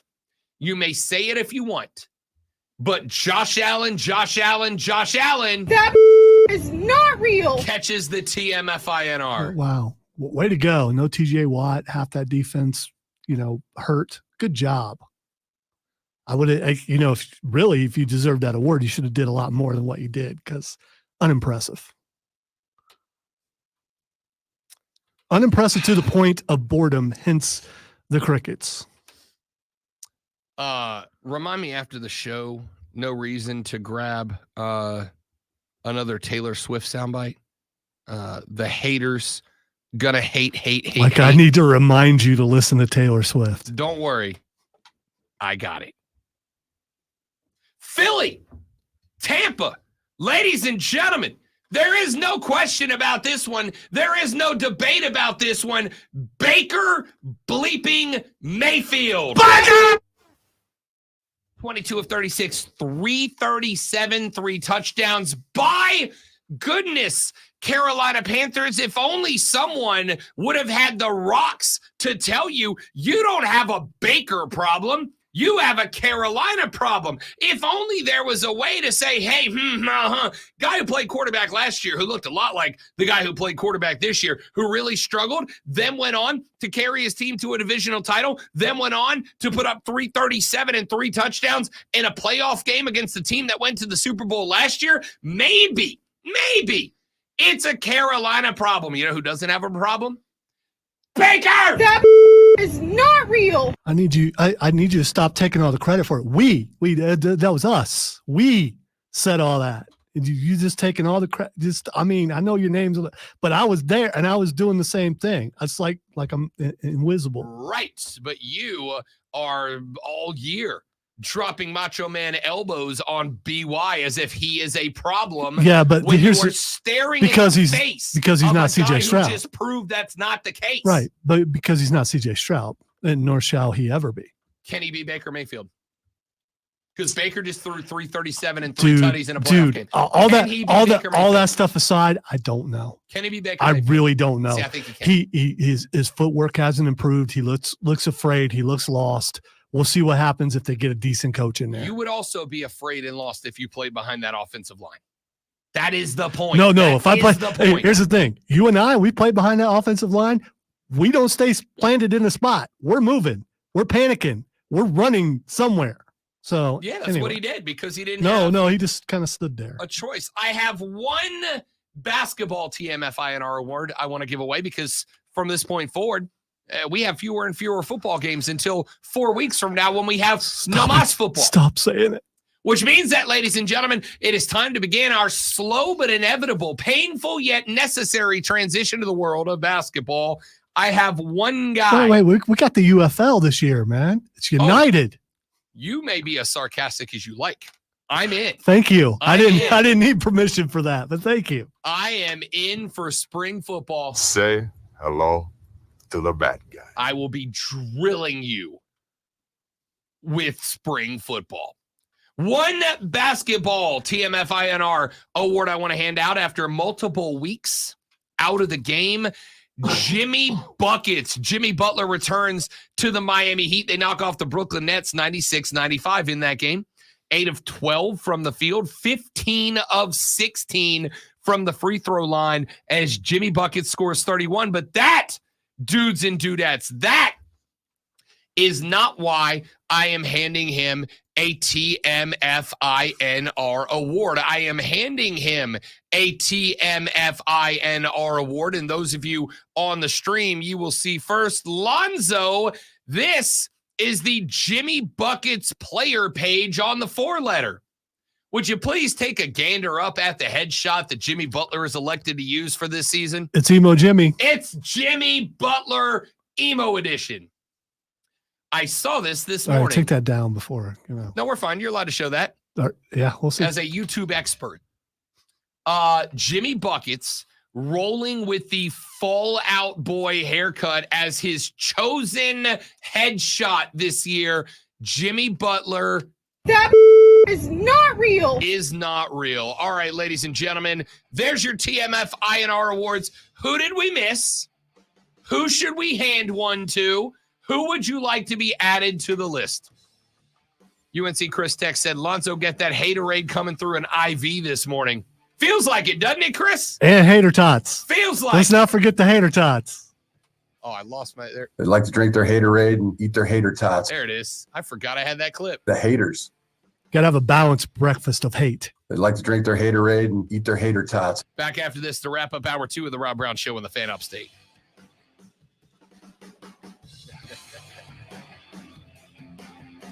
I forgot about the haterade and hater tots.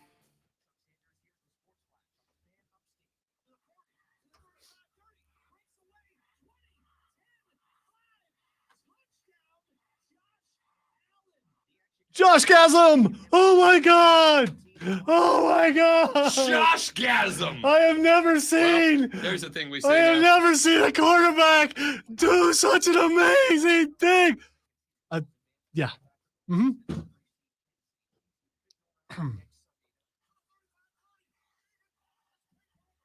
Really wanted them to play another Josh-gasm.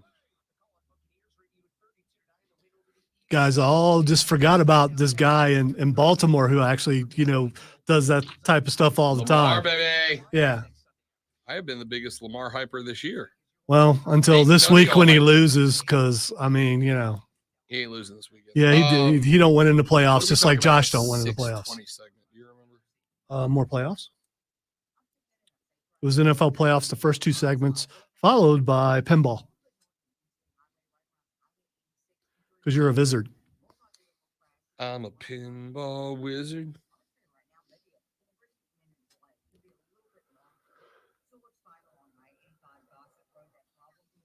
I'm a pinball wizard. Now you want to go make that song just for you, not for anyone to hear it.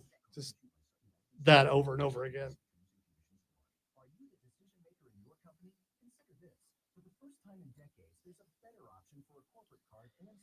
I have no idea what happened at Raw last night, except for reports that Seth Rollins got hurt. Legitimately. Saw that too. Which could mess up a lot of stuff for them. He's going to lose that belt pretty soon anyway, but who are you putting it on? Jinder, just to mess with Tony Khan. Don't hinder Jinder. Exactly.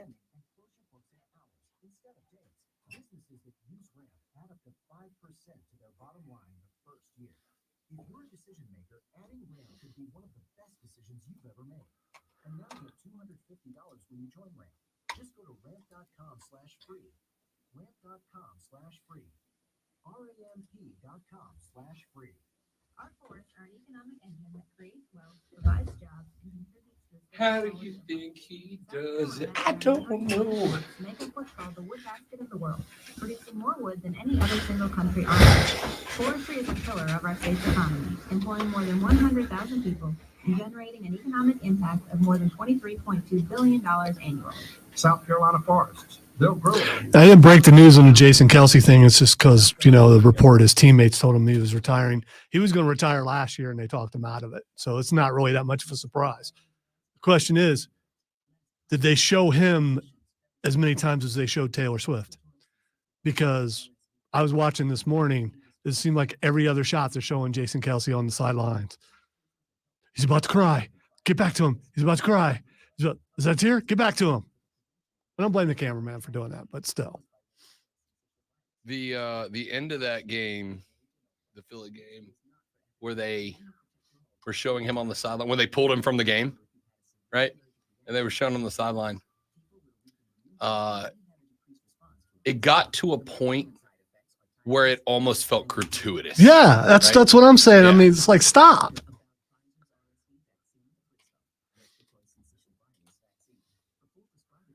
What other lineman has gotten this kind of attention?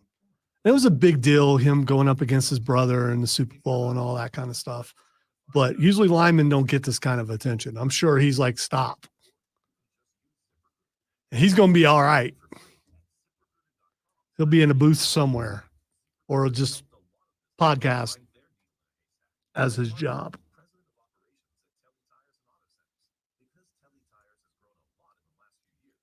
Now the two between he and Travis, he's the better one on the air. At least I think so. 100%. Yeah. So I mean, he's ready. Travis is very good at reacting and making the poop joke. Jason drives the ship, and he does a wonderful job at it. Also, I need you to know what I realized this weekend. In this in my real life now, I say it as ship. Like I ship. James, before you met Rob, did you hear him? Just curious. Hey, that sounds like Rob.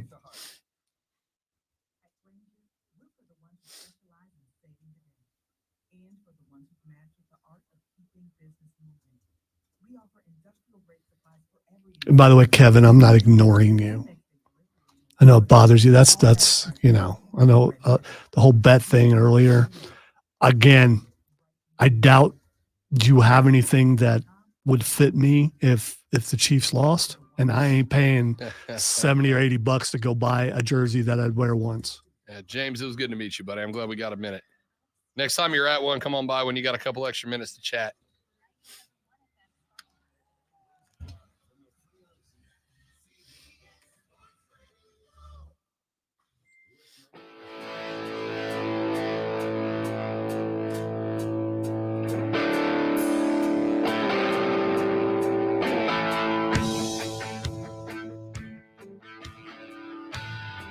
The Rob Brown Show continues. It is the Fan Upstate, ladies and gentlemen. I am Rob Brown, the great one Lonzo on the ones and twos today.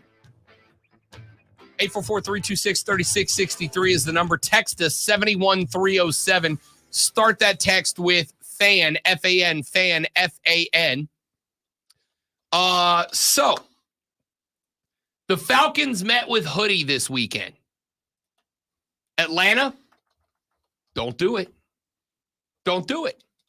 And I've already got the text going, yeah, Rob, that's just reverse psychology. You as a Saints fan, you just don't want Hoodie in your division. My guy, I am going to tell you fact to fact, bro to bro. I absolutely do. I want Hoodie in my division because as bad as my team is, that's 2 wins on the record for us. Okay? I am telling you, as a fan, I absolutely do want Hoodie in the division. But as an analyst, as a football guy, as a knower of ball, I am here to tell you, don't make that decision. See, Rob Brown is not only capable of, but demonstrates on a daily basis that when he is behind this here microphone, the fan cap turns off. The analyst hat goes on. I am telling you as a knower of ball that the Hoodie is archaic. He is a dinosaur. He is a remnant of football days gone by. He wants to believe himself a modern day Lombardi, a modern day old school coach, the guy that walks in and says, it's my way or the highway, boys. I don't know why he's a pirate, but you get the point. He fashions himself an old school Landry kind of guy where the head coach is a dictator and every football player is a peon second-rate citizen that is just fortunate to orbit in his circle. That ain't football anymore, my dudes. And we learned that when Brady left. This is not a question anymore. This is a statement of fact. Remember the big conversation when Brady left Foxborough and went down to Tampa Bay before it was correctly renamed Tampa Baker. Remember when he got there, what was the big question that every NFL talking head wanted to hit on for 9 to 14 segments an hour? Was it Brady or was it Belichick? Well, my dudes, the question has been answered. Not with a maybe, with a definitive statement of fact, it was Brady. Now, Belichick did something that not a lot of other coaches can do, and that is to say he was able to put himself in a position of power to remove all dissenting voices and opinions from the locker room. He said, hey, you're either here to enhance the Brady experience or you're going to be not here. And a lot of guys ended up being not there because that was the way that Hoodie ran the locker room. And it works when you have a generational talent, when you have a Manning, a Brady, a Breeze, then that works. It does not work when you have Desmond Ridder. It does not work when you have, frankly, any rookie quarterback. It doesn't work like that. You got to have time where the team finds its identity, and then you hand over the keys. CJ Stroud. Yeah, but I don't think that CJ Stroud has a team built around him. I think the Texans put together a good roster, and CJ Stroud benefits from that. Belichick doesn't do that. That's why he has failed with a capital F, failed in New England as a GM. So even if Belichick said, I don't want to be head coach GM, I just want to be head coach, I still don't make it because the Belichickian system has now been proven to be a failure without the GOAT under center. Atlanta, as a Saints fan, yeah, hire the hell out of that guy because that's 2 wins a year for my team. As a dude who takes off the Saints hat and puts on the hat of no camaraderie with anybody, if you hire this guy, you will be really, really disappointed. Texture said, if the Falcons hire the hoodie, I will denounce my Falcons fan card. I don't know what team I'll pick next. Might just stay neutral and be more of a fantasy football guy. Texture said, trade and pull for players, but don't hire the hoodie, Arthur, and go get a damn quarterback, trade up, and send the bank to get Caleb Williams. I am more confident in Caleb Williams than Bill Belichick, and I'm not confident in Caleb Williams at all. You know what I am confident in? That Lonzo's about to nail this sports flash. With a hammer, yo. Your divisional round dates and times are set. 2 games kick off Saturday as CJ Stroud and the Texans visit Lamar Jackson and the Ravens at 4:30, followed by Jordan Love and the Packers traveling to San Francisco, square off with Brock Purdy and the 49ers at 8:15. On Sunday afternoon at 3, Dan Campbell's Lions host Baker and the Buccaneers, leading into Patrick Mahomes versus Josh Allen's that's what in Kansas City Buffalo showdown at 6:30. I didn't write it that way. He did.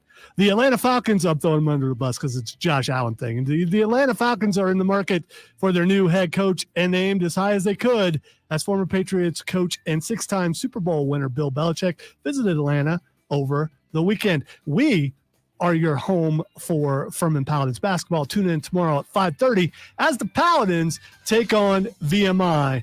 Patrick Mahomes rules.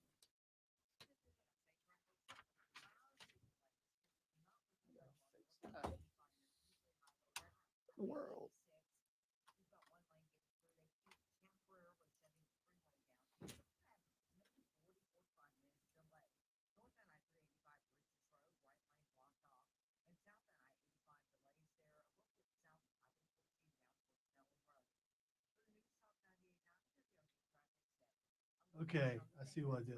That S threw me off. All right.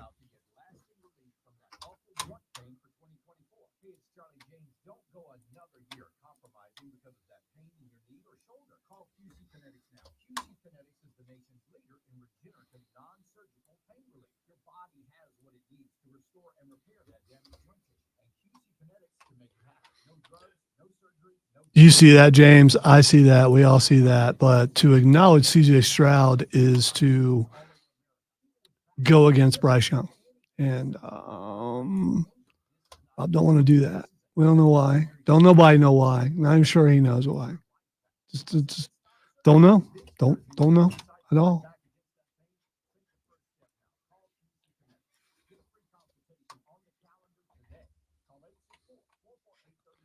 Unless life, most things in life, it's a work.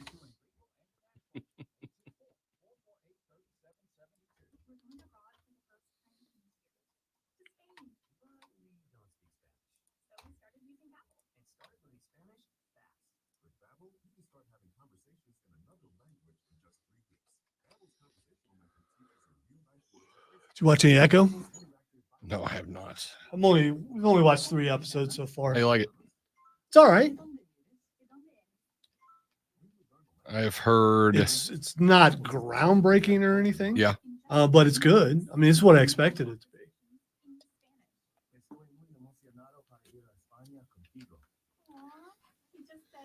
I have heard some people say it's incredible, and I've heard some people say it's all right. I've not heard anybody say it's bad. Yeah, I wouldn't rank it up there in the top. I put it somewhere in the mid as far as the Disney shows. Yeah, as far as that goes. but their first foray into this kind of programming, Yeah. I think it's a good start. We'll see if it elevates in Daredevil, or if it goes down, that would be bad. But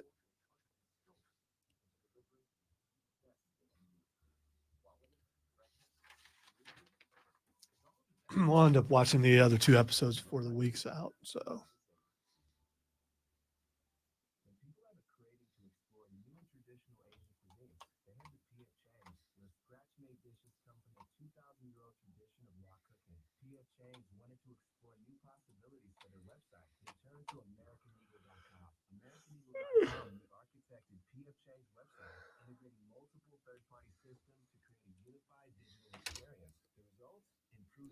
The read was horrible, Steven. I peaked somewhere last week, like midweek. Then I got sick and it all went out the window. So, I'd retire from it, but I won't be allowed to do that. QC Kinetics in the first break. 10-4.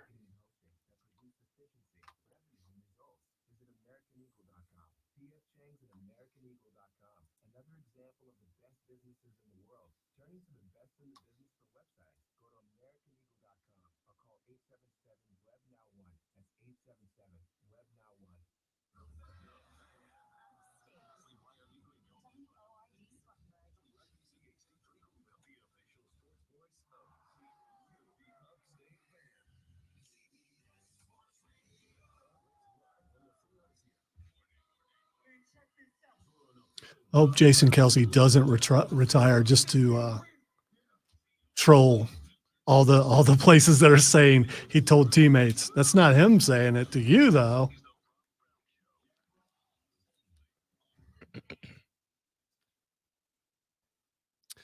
Here we go, kids. Hour number 3 of the Rob Brown Show gets its start right now. Welcome back.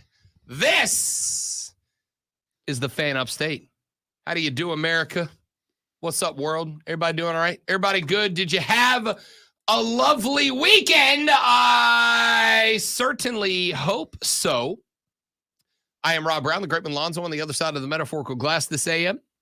Should you elect to be a radio broadcasting superstar by joining the show today, you're certainly welcome to do so.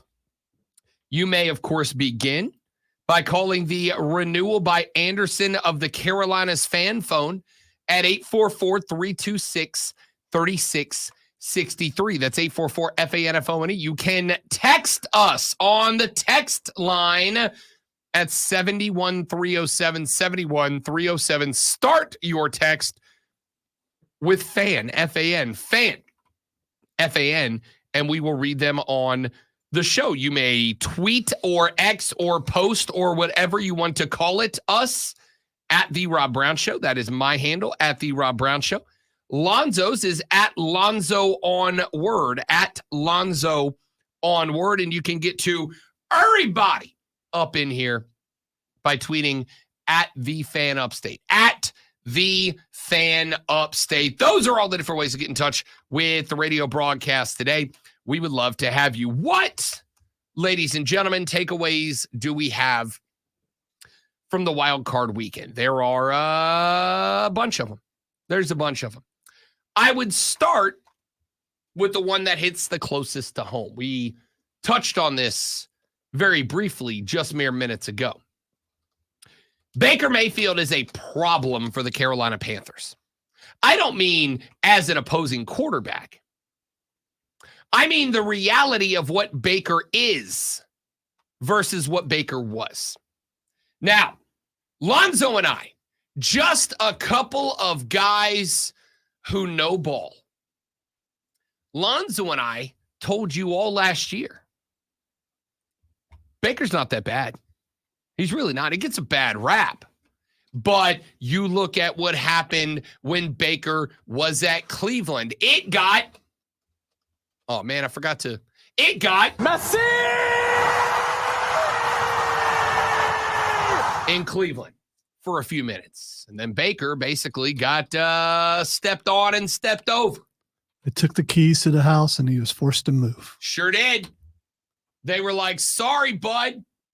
You don't get to live in the stadium filming commercials anymore. Those commercials were really good. I kind of missed them. They were real good.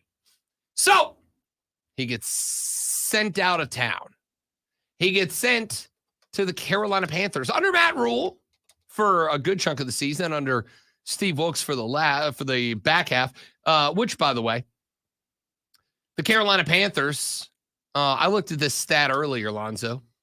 In their past 30 games, they have had 5 games where they have had the lead for at least 1 second in the fourth quarter. 30 games in December and January, there have been 5 of 30. That means where we're almost there, boys. Closing in. We're this close. Just, something swings the right way. That's it. That's it. How many times did we hear that during the Matt Rule tenure? So, Baker Mayfield leaves the Carolina Panthers. And at the time, a lot of Panthers fans were trying to tell Lonzo and I that Baker was the problem. Turns out, maybe not, because Baker goes to Tampa Bay. Baker wins enough games to win the division. Baker leads his team to the playoffs, and then Baker has a 360-plus yard, 3-touchdown day. Something that Tom Brady couldn't do there, by the way. Yeah, I was going to say, I just saw a stat, and I need to try and find it again, that Baker is the only one who's ever done that at Tampa Bay. Sorry, it was only 337 yards. Yeah, but still, that's still more than anyone else did. A ridiculous day. So, what's the takeaway from that if you're a Carolina fan? Real simple, my dudes. It's a Panther problem. Now, I will go one step further. I have been told by many, including the face of the fan upstate, the great one himself, Lonzo, that Bryce Young ain't gonna do it, can't do it, won't do it, can't get it done, doesn't have the tools in the toolkit. Y'all, I would like, if you're so inclined, for you, my friends, I would like for you to go just pull up some tape of Baker Mayfield during his single season with the Carolina Panthers. And I would like you to watch that tape.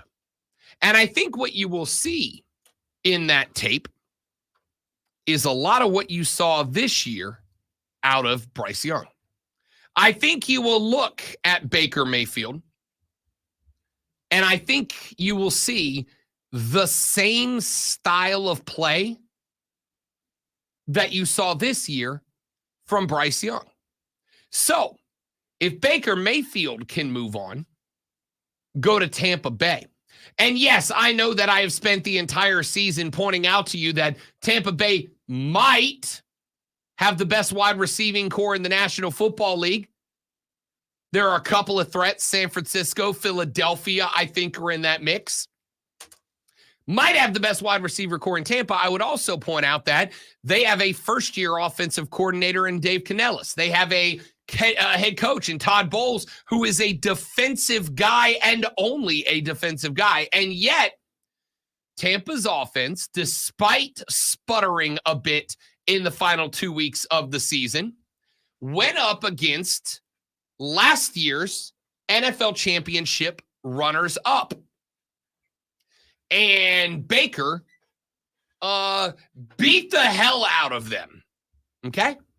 So, I'm not saying that Baker and BY are the same dude. What I am saying is I don't believe that there is anything in Baker's toolkit that's not in Bryce's. There is one difference between the two of them and one difference alone. The only difference between these two guys is about 1.5 inches of height. BY checks in a shade under 5'10". Baker checks in at 6 foot. If I maxed them out and said 5'10" and 6'1", are you telling me that 3 inches of height. This much. This is the difference between guy who can throw for 332 and 3 touchdowns in a playoff game and a rook who can't? You're telling me this Rob, separates the two. Football is a game of inches. So, yes. Listen, there are many places in life where 3 inches is the difference between happiness and sadness. Okay? Many places where 3 inches makes all the difference in the world. A quarterback's height is not one of them. Okay? It's just not. So, when I look at what Bake did in Tampa this year, and by the way, a season in which he spent a lot of it playing through various bruises, bang-ups. In a season where BY won the division. Yes, a bad division. We all know it was a bad division. No, Baker won. No, BY did not win. You said BY. Oh, sorry. In which Baker won a bad division, but won the division nonetheless. And then maybe he did play. Scratch that. He definitively did play a Philadelphia Eagles team that collapsed. By the way, Baker got hurt again last night. Got his other ankle hurt. So he's out there on 2 bad legs and ribs, where they explained that they repositioned the ribs to give him more. That's just even saying that again just doesn't. His ribs were manipulated to give him more space. Who endures that kind of pain? Don't like that. No. So here's the point that I'm driving at. I don't see anything in Baker's toolkit that's not in Bryce's. I don't think he sees the field better than Bryce. I don't think he reads defenses better than Bryce. Frankly, I don't think he escapes the pocket better than Bryce. I don't think he runs better than Bryce. And I don't think he has a better arm than Bryce. I think there are some spots where those two are pretty level with each other. But Baker's been in the league how long? And Bryce has been in the league how long? Exactly. So you get to rest on, if you are a Panthers fan here, well, last season, not this finished season, but last season was obviously Matt Rule's implosion. You can blame a lot of what happened to Baker Mayfield on Matt Rule, and I think it's justifiable and fair to do so. But a huge chunk of the roster that was assembled by Matt Rule and Scott Fitterer got carried into this year under Frank Reich. That performance obviously went very, very poorly. They left this season worse than they were last year. And the problem I have here is when I watch a guy in Baker leave after having a lot of the blame dumped on him by Panthers fans, go to the rival in the same division, immediately win that division, then go to the playoffs as an underdog and dump 323 and 3 tutties on the defending runners up. I have to say, my guys, it's a Carolina Panther problem. And if it's a Panther problem, it's not a Bryce problem. All right. So I'd like to apologize to all Panthers fans out there. I know you're ready to move on and thinking, okay, playoffs are happening. Season's over. Why does Rob have to keep going back to it? I don't know why he keeps going back to it. I think maybe it might be the Saints fan and him wanting to inflict pain on Panthers fans by bringing up that brutal recent history. It's time to move on, move upward, and forget about all that stuff that happened last year and look forward to a wonderful future that I'm sure is on its way when the new coach and the new GM come in and right the ship. So the hope here, if I may hitch my wagon to Lonzo's trailer of optimism for just a moment. It's rickety, but it's still there. We're still trudging along. You got 3 flat tires and a broken rear axle, but it's still chugging along. If I may hitch my wagon to Lonzo's train of optimism, I will say this. I would like to think, hope, say that the majority of the blame goes on Scott Fitterer, right? At the end of the day, regardless of Tepper's amount of influence here, Fitterer's the guy that builds the roster. Fitterer's the guy that signs the paychecks. Fitterer's the guy that makes it go. And I would like to think that we can look at this and come up with the correct answer. I would like to think that one of two things is happening here. Number one, Scott Fitterer was real bad at his job, and he had the autonomy to do it, and he was just bad at it. And it took Dave Tepper maybe a little longer than we would have liked to make the correct decision of moving on, but he did it. Or, number two, the second possibility is that what I believe to be true is true, and that is that Scott Fitterer was a Dave Tepper yes man. Dave said, this is what I want to happen, and Scott did it. Dave Tepper was Tony Soprano, and Scott Fitterer was Chris Moltisanti. For those of you who are Sopranos guys, that's the reference. And Dave Tepper has now gotten to a point where he went, oh, I can't do that. I can't have yes men. I need to let football dudes do football stuff.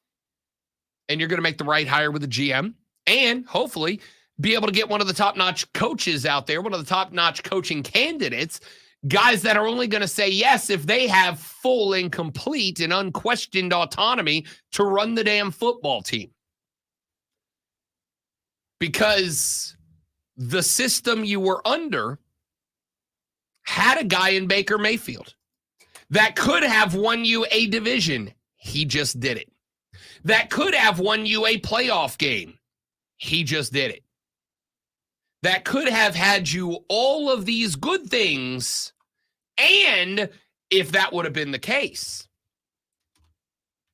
you also would have had, because I get the thought, right? I get the thought, oh, Rob, he's got Godwin and Evans and all the Rashad White and all these cats down there.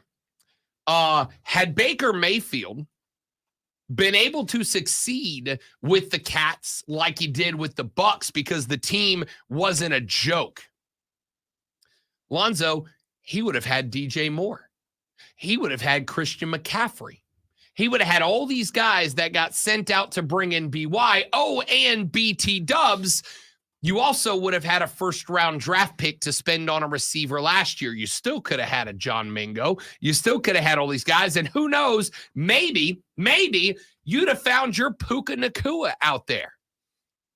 And if you could have found your Puka Nacua and had DJ and had McCaffrey and had, you could have not only kept Baker being good enough to win the division, win a playoff game, but you also would have had picks last year and this year to try to find your QB of the future.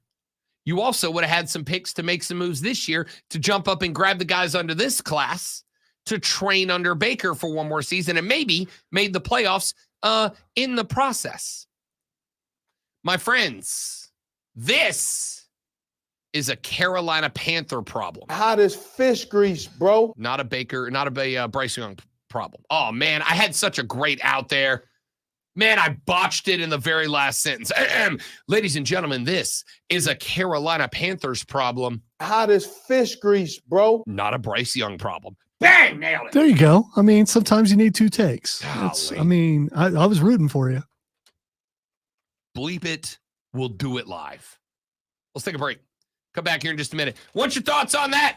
You guys are welcome to chime in, you Cats fans. Where do you stand watching Baker go win a playoff game at home? We'll talk about that further in the show. When we come back, let's take a look at the teams that won Wild Card Weekend. I said going into these playoffs, I think we're going chalk, yeah? I think I'm going chalk. I think I'm taking the 1 seed out of the AFC, the 1 seed out of the NFC, but there are a couple of teams that all of the sudden I question that decision.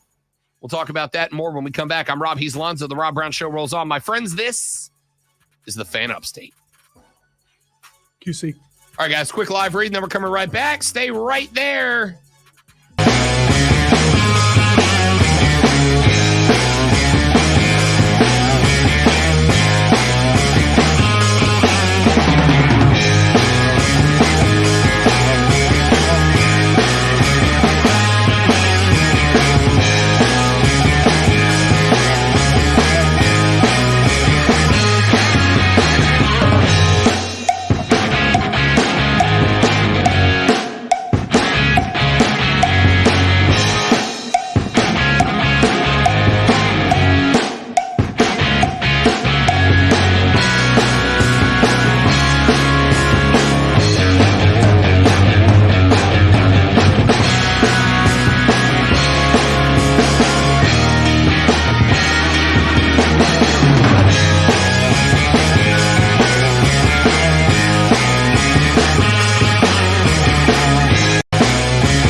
NFL's wild card weekend is in the books, ladies and gentlemen. Who was most impressive to you? I think you've got to put the Texans up there at the top. I think you got to put the Packers up there at the top. I think you got to put the Bills and the Buccaneers up there at the top. I said going into these playoffs that I was going chalk, that I was going the 1 and the 2 seed on both sides would square off in the AFC and NFC championship games. And I said that I thought the 1 seed would advance on both sides, that we would get a San Francisco-Baltimore Super Bowl. And I'm still on that, I think. Are there any teams that won this weekend that you think can upset the 1 seed? I look at the Texans, who put 45 up on Cleveland, a pretty good Cleveland defense, led by Myles Garrett, who is probably going to win NFL Defensive Player of the Year. Although, wasn't Cleveland like ranked the number 1 defense for a while? You said pretty good. I thought they kept saying it during the game that they were the number 1 D. For a while. I don't know if they were going into the end of the season. And part of the reason why was because Myles Garrett slowed down tremendously as the season progressed. Myles Garrett in the first half of the season had like all the sacks, all of them. And then he ended up in the final 6 games, including the playoff game, with a total of 1 sack. Well, the playoff game, they were showing them getting triple team, double for teams, sure. and what they should have done. Yeah, for sure. And listen, part of the reason that I am impressed is because, to me, you almost, I think nowadays, you almost kind of have to have an offensively minded head coach, right? You almost have to. You look at San Francisco, you look at Baltimore, although I think Harbaugh probably more of a split down the middle guy. I think you've got to have a coach whose understanding of innovative offenses is towards the top of the league, which is why most defensive coaches have been or are getting bounced. But then I look at D'Amico Ryans and Houston. D'Amico Ryans and Houston had a stellar game plan lined up to deal with Myles Garrett and that Cleveland Browns front 7. Like a stellar game plan lined up for that one. And they executed it flawlessly. Part of it was remove Myles Garrett from the equation. They did that. 0 sacks in that game, 3 combined tackles, 1 assisted tackle. That's it. For a guy that was, although again, he very much slowed down at the back half of the season, was a contender, I might even say favorite, for the NFL Defensive Player of the Year award. D'Amico Ryans, I think, got out of the way and let his offensive coaches offensive coach. And it worked out like real well for H-Town. Like real well for Houston. So, did Houston show themselves as a team ready to beat Baltimore? I look at what they did defensively. They held Cleveland to 14 points. Joe Flacco did cross the 300-yard mark, but he had not 1 but 2 pick sixes in this game. All right? So, one thing I will point out, you take 14 points off the board, it's 31-14.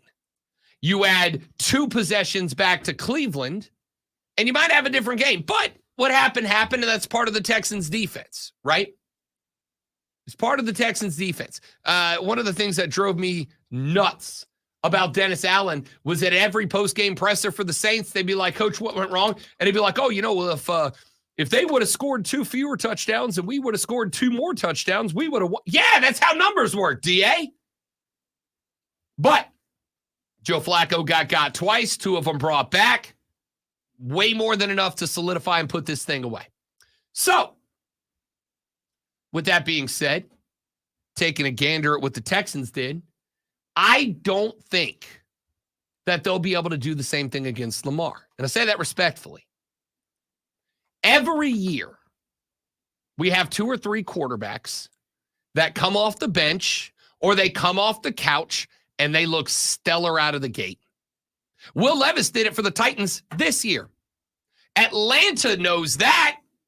Will Levis got his first start this season for the Tennessee Titans.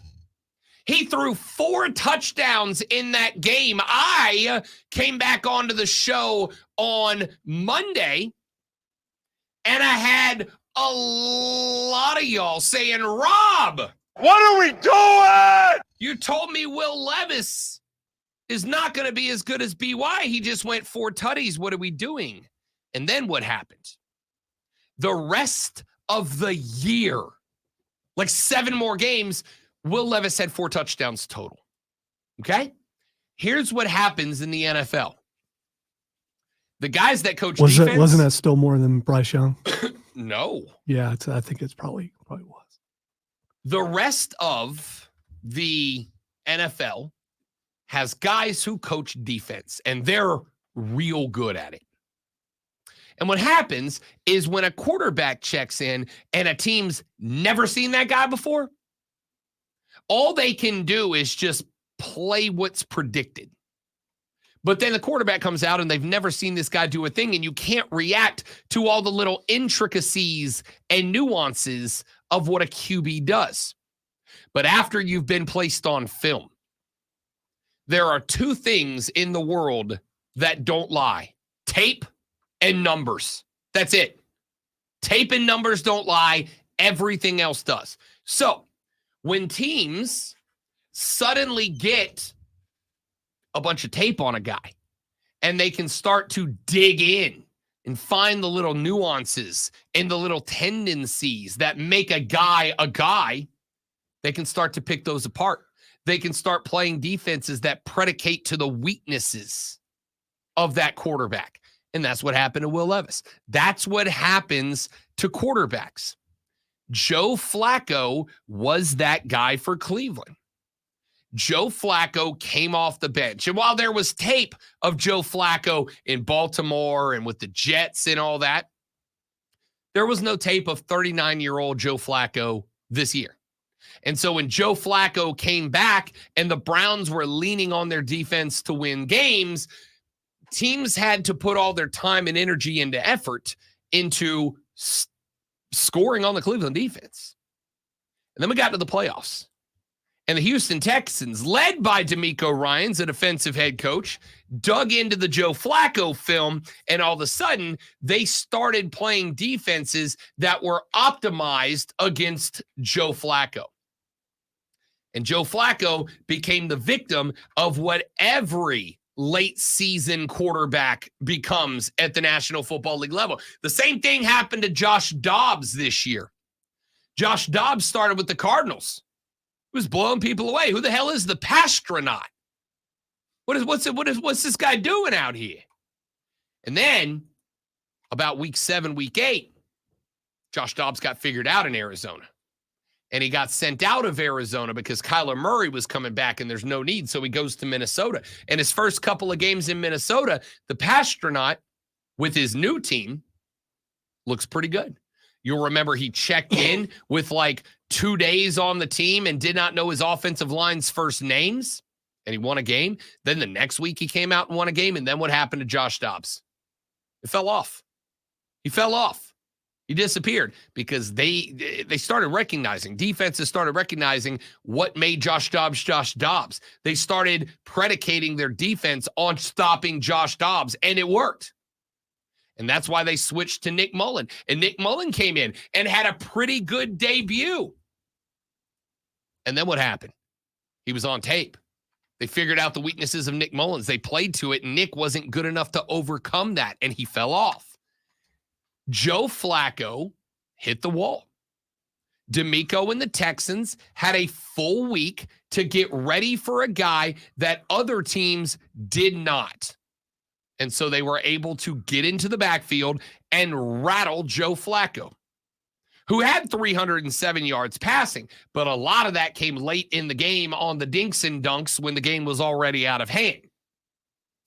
The reality of this situation is Joe Flacco got figured out. And when he got figured out, the Browns couldn't do anything. And oh, by the way, when your defense is constantly having to go back out on the field because your offense can't hang on to the football for more than a first down or two, they start to get gassed. And the strong point of your team all of the sudden ain't anymore because they're exhausted. That's what happened to the Panthers this year. When the offense is going, throw it deep, run it left, run it right, punt, and they're not getting first downs and extending drives and going on 2, 3, 4, 5, 6, 7 minute drives, and your defense is out there for 3, 4, 5, 6, 7 minute drives, they get winded, they get gassed, they run out, and they become ineffective. That's what happened to the Browns this weekend. I picked the Browns in this game because I thought defensively they would be able to do to CJ Stroud what the Texans did to Joe Flacco. They weren't. Part of the reason because the defense was gassed. Part of the reason was because the Texans defense knew how to beat Joe Flacco, and they did just that. Beating Lamar Jackson's a different world. Beating Lamar, you can have all the tape in the world on Lamar. At the end of the day, if that guy is more athletic than your guy, he can put himself in the right position, take all the right angles. Lamar's just better than your guy. That is why quarterbacks are so valuable in this league, because there is one position on the football field where there are 11 guys whose game plan is dedicated to stopping you. Some teams have a running back. You got to cue in on that. Some guys have elite wide receivers. You got to cue in on that. But at the end of the day, the whole goal is to stop their quarterback. And there are only a handful of guys who are good enough at the position to overcome that without a ton of help around them. Lamar's that guy. The Texans' defense is impressive. It should be. DeMeco Ryans is a hell of a defensive head coach. He's proven that this year. He is, in my opinion, he is your NFL rookie coach of the year. Maybe the coach of the year, without a doubt. But there is a world of difference in stopping 39-year-old fresh off the couch Joe Flacco and Lamar Jackson. So I don't think it's the Texans that beat the Ravens. Is it the Chiefs that beat the Ravens? The Chiefs looked much better this week, offensively, for sure. Isaiah Pacheco was finally starting to dig down and have those tough runs. Mahomes, 23 of 41, 262. Travis Kelce was back on the scene, 7 grabs, 71 yards. I do not think that I can explain to you how pathetic the Miami Dolphins are. The Miami Dolphins won a single game against a team with a winning record. Who was it? Dallas on the road. Hey, what happened to Dallas this weekend? They looked like trash too. This is not meant to kick the legs out from Kansas City. They played in the same elements that Miami did, and they put 26 on the board. All right? Kansas City looked like they started to get the ball rolling back in the right direction. Lonzo, your team did not look good down the stretch. Do you disagree with that? No, they did not. Okay. They looked like the Chiefs again a little bit. Not the dominant Chiefs of postseasons past, but they look like they at least had figured out the offense a little bit, and that does make them dangerous. You adjust, you adapt, you make a way to win, and that's what they're doing with great defense. For the first time ever, there'd be great defense and an offense that might be sputtering a little bit, but an offense that's catching fire the game before the playoffs last week and in this week are starting to show some signs that it's not all Kelce because Rashee Rice is stepping up. And he's been coming on the entire season, but he's really starting to hit his stride now.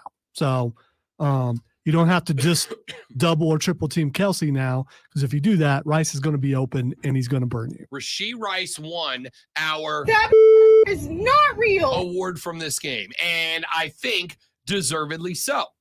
Rashee Rice was as Joey B said to me in the movie theater this weekend after catch number 7 where he took off down the field, quote, Rashee Rice is a problem, end quote. He is. He's a monster. He's a menace. He's a pest, and I loved watching him this week. And by the way, Kansas City still has Andy Reid last time I checked, and you could tell in that game he decided to go with Pacheco a little bit, get Miami's defense to think they're just going to run the ball all the time, which they probably could have because Pacheco was tearing it up, and then they decided, nah, we're just going to throw the ball. Yep, which for the record, I questioned.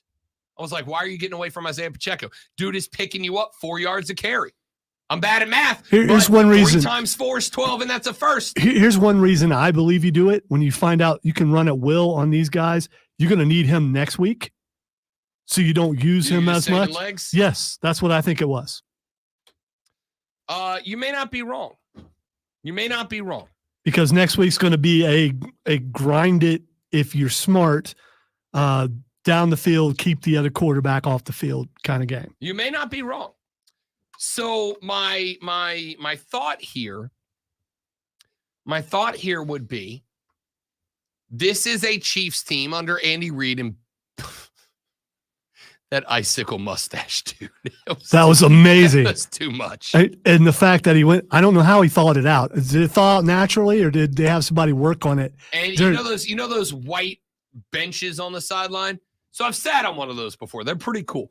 They're the white PVC benches. On the sides, they have what are effectively jet engines that blow fire into those benches. Those benches are hot. I sat on one at an Army-Navy game in like 2015. Even in the cold, you can only sit on them for a few minutes. They get too hot. In my head, Andy walked over and just went head first onto the seat of one of those benches to get those icicles out of his walrus stash. See, and I pictured him talking to the team, and then suddenly it just starts dripping. Yeah. That's what I pictured. So, this team looks like in the final 2 weeks of the season, it kind of figured that offense out a little bit, for sure. My question mark, are they good enough now to get into a shootout and win on the road at Buffalo or Baltimore? And the best I can give you is a maybe. Best I can give you is a maybe. They're not Miami. They don't lose every game on the road. So, I mean, they won enough games on the road for you to not say, oh, man, they're in trouble. I know, this is his first play. The narrative is written. It is, without a doubt, his first Mahomes' first playoff game on the road. Unless you count Super Bowls, which last I checked are not home field. So, I mean. Not disagreeing. And it's not even that they have to go on the road to Buffalo, pardon me. It's that if they have to go on the road to Buffalo and they win that game, then they got to go on the road to Baltimore the very next week. That's about a tough of 2 games. Scratch that. That is the toughest remaining 2-game road stretch possible. Or hear me out here. Or they go on the road, they beat Buffalo, and then they face Houston at home. Because you're giving that victory away, and there's no guarantee of it. I'm going to tell you right now. Rob Brown this weekend is going to be, I don't parlay victories. Okay? There's just too much that goes into it. I don't parlay victories. You lose a lot of those, don't you? I lose a lot of those. Yeah. All right? That's why I don't parlay victories. I would rather win small on 3 money line favorites than parlay them and lose because of one team. But I'll tell you right now, I will parlay the hell out of Baltimore, Buffalo this weekend. I think, to me, those feel like gimmies. And they're both going to be money line favorites. In fact, I'll even pull up the lines just because I'm curious and let you know what those are in a minute. Because I suspect both of those teams are going to be like 2-1 or better in terms of being favorites. Those two feel like layups to me unless Patrick Mahomes reconverts into old Patrick Mahomes. By the way, the Chiefs, 2.5-point dogs on the road. That's actually surprising. That's a pretty level number. Let's take a break. We'll come back here in just a minute. We'll get some more NFL talk. Final hour of the show. It's going to get weird. The Rob Brown Show rolls on. It is the Fan Upstate. All right, guys, real quick live read, and then we're coming right back. Stay right there.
I need somebody to do a health and wellness check on my friend Cole Bryson, please.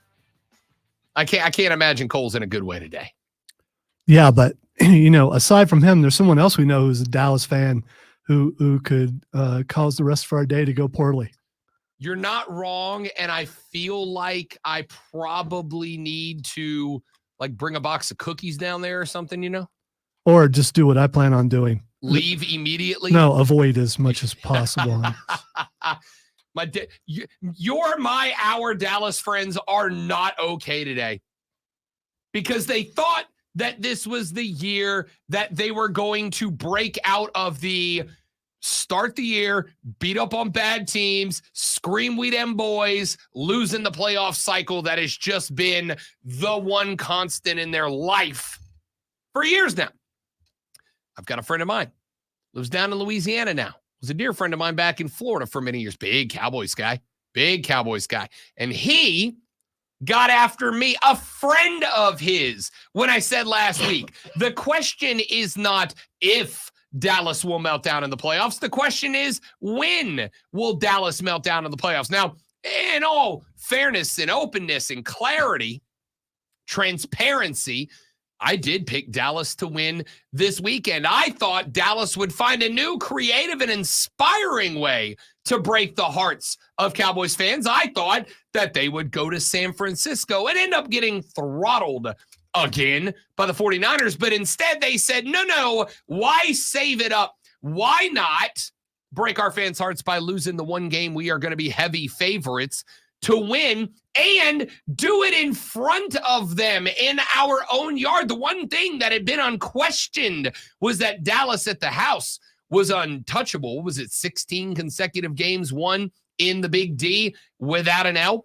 I have a question that only a knower of ball would be able to answer for me. Okay, You've come to the right place. I know. And when I say the things that I say about Ryan Day, I am looked at like I am a pariah of some sort. How could he, lose a game a season and people want him gone? But it's okay for people to want McCarthy gone after what he's done the last couple of seasons in the NFL. Why is it okay to lose a game in college, but it's not okay? I don't understand. I'm lost. That is a wonderful question. I think it's a very fair question, to be honest. I think with Ryan Day, the reasoning is college coaches that have that level of success are real hard to find. Alabama just took Caleb DeBoer out of Washington. Washington went with Jed Fish from Arizona. The Washington fans are in shambles right now. Why? Because the odds that Washington finds a guy that are going to have them right back into the conversation nationally are real low.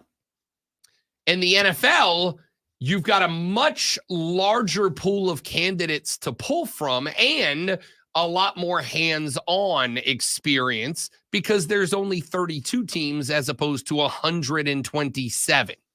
How many Ryan Days are there right now? Guys that, let's say, finish 11-1, 90% of their seasons. The other 10 are either 10-2 or 12-0. I would say there's 6, maybe 7, tops. One of them just retired. So, that is correct. So 5, maybe 11 tops. That's it.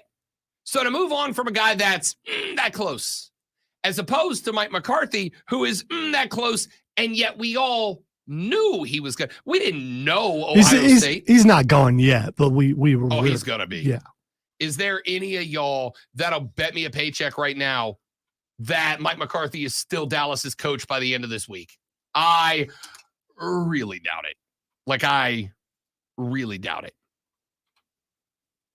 Bill Belichick, Ben Johnson, Mike Vrabel, Jim Harbaugh, Dan Quinn, Mike McDonald, Frank Smith, Israel Evero, Bobby Slovic, Todd Monken, Brian Callahan, Dave Canellis, Raheem Morris. Those are the coaches that are left. There's about 6 guys on that list that I'm like, yeah, I'll be happy with that. If you fire Ryan Day, who's the list of coaches that I'm going to say that about right now? Urban Meyer. And you would never say that. So ding, ding, ding. You know what I will say and be very happy about it? Here's Lonzo with the Sports Flash. The NFL wildcard weekend provided some upsets, including last night's late game. Former Carolina Panther Baker Mayfield led division rival Tampa to a 32-9 win over the Eagles. Mayfield went 22 of 36 for 337 yards and all 3 Tampa touchdowns, while the Tampa defense held Philly to just 3 field goals. The Buffalo Bills knocked off the Pittsburgh Steelers team led by a third-string quarterback, Mason Rudolph, and no TJ Watt, 31-17. Josh Allen threw 3 touchdown passes and ran in another for 52 yards out. 5 different Buffalo receivers had double-digit yards. Tune in tomorrow at 5:30 as the Furman Paladins basketball team takes on VMI right here on your home for Furman Paladin Sports, The Fan, Upstate.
Fire everyone.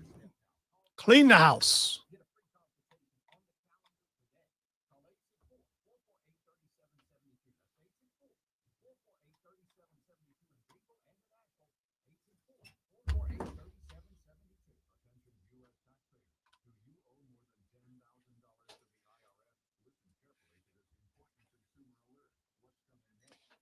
And I'm very happy they failed on that 2-point conversion, James, because I hit my over-under bet by 1 point. Had that 2-point conversion converted, I would have lost that bet.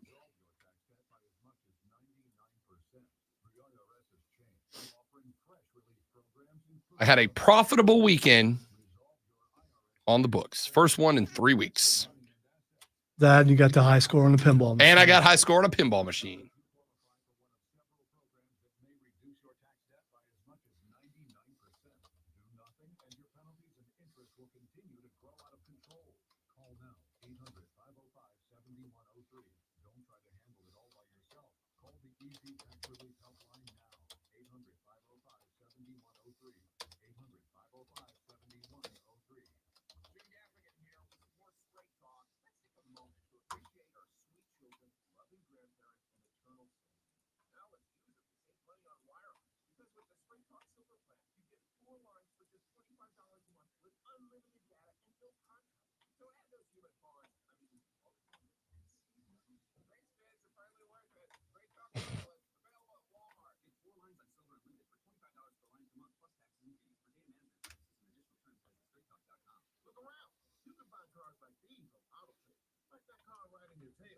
You're right, James, because it's not rocket science.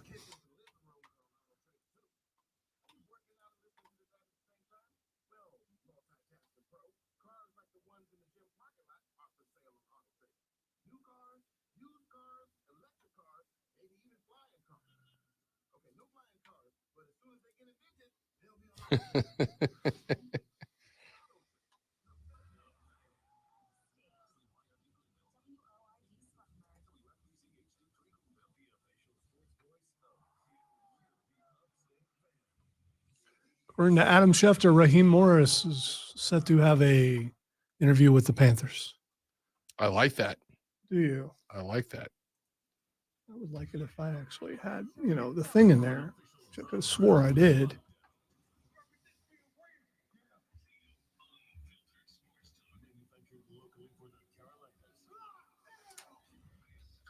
I think we breaking news that, yeah. Sure.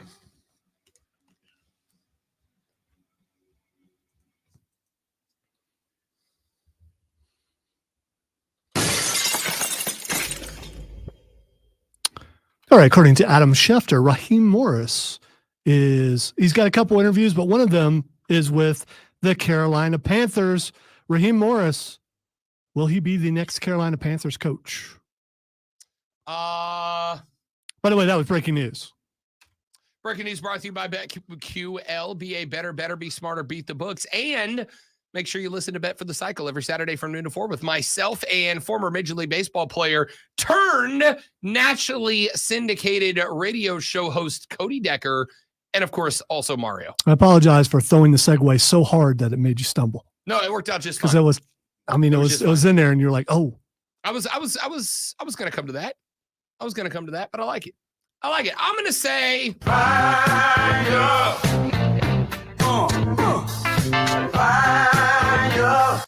I like this.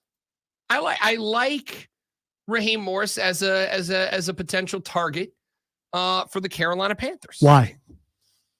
I like Raheem Morris for a couple of reasons. Number one, what's the strength of the Carolina Panthers right now? If you got to pick one. Kicking game. Eddie Pinheiro! Defense. Yeah? If you say so. Derek Brown, Brian Burns, Frankie Louis. All right, I would give you Derek Brown, Burns, and I would even go one step further. All Front right. seven. Okay. All right. Seven. All right. Of the defense. I would argue there's a chance for the defensive backfield to be very good if they can stay the hell healthy. I like that. Good luck with that. Right. Ejiro Evero.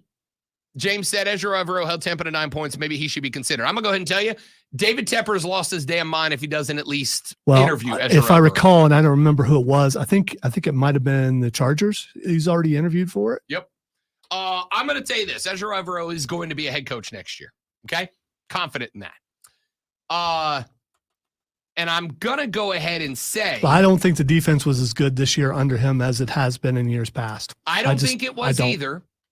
But I am also going to tell you, I think that defense was taxed and gassed all from week one, all year long.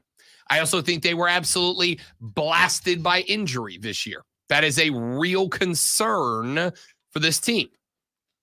Raheem Morris is a guy that I think that you could bring in, a guy who has extensive defensive back mentality. I know that some people are going, wait a minute, Rob, he already was a head coach in Tampa, as a matter of fact, and it did not go great. I am aware of that. I am not saying that he is my first pick. I'm saying it's a pick that I would like for a couple of reasons. Number one, that Tampa team from 2009 to 2011 was not that good.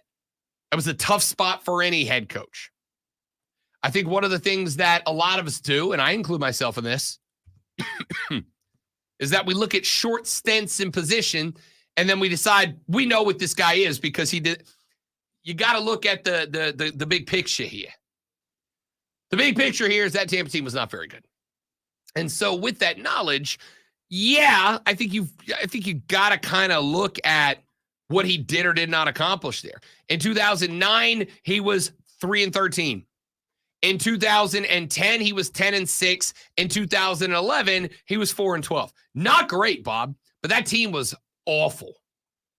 That team had still not recovered from and I know it was years before, but I don't think that team at that point had recovered from the Super Bowl hangover. I think it's stuck with Tampa for a very long time. So it's not great, but I don't hang it all on Raheem Morris. I think the defense was exhausted. They were being asked to play well over the estimated quantity of time of not possession. And I think it was going to wear down anybody. But as good as Ejiro Evero was, The reason I think he ends up not being interested in the Carolina job is two reasons. Number one, if he's going to be interviewed by multiple teams. I know it's already started, and I would be not shocked to see his name pop up a number of times connected to a number of other jobs. Number two,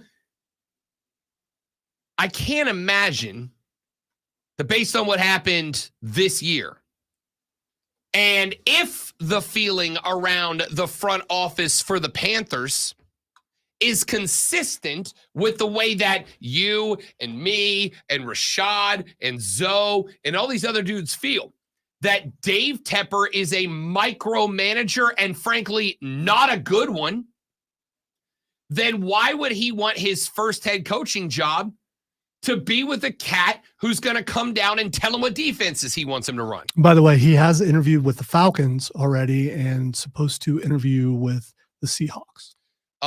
Atlanta, you're nuts if you hire the hoodie over Ezra Evero.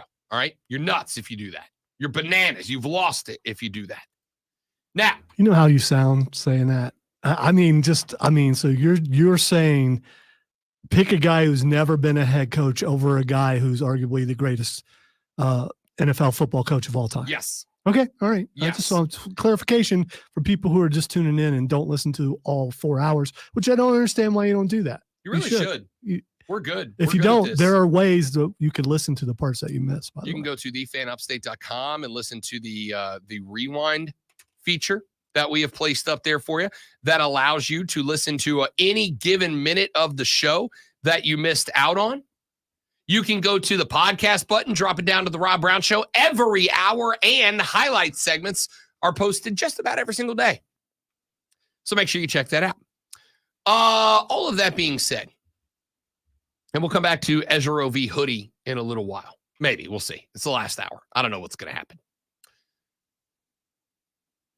The problem you're going to have in Carolina is the likelihood that you are going to find a head coach that is willing to come there without a guarantee from Dave Tepper that he's going to be left the hell alone.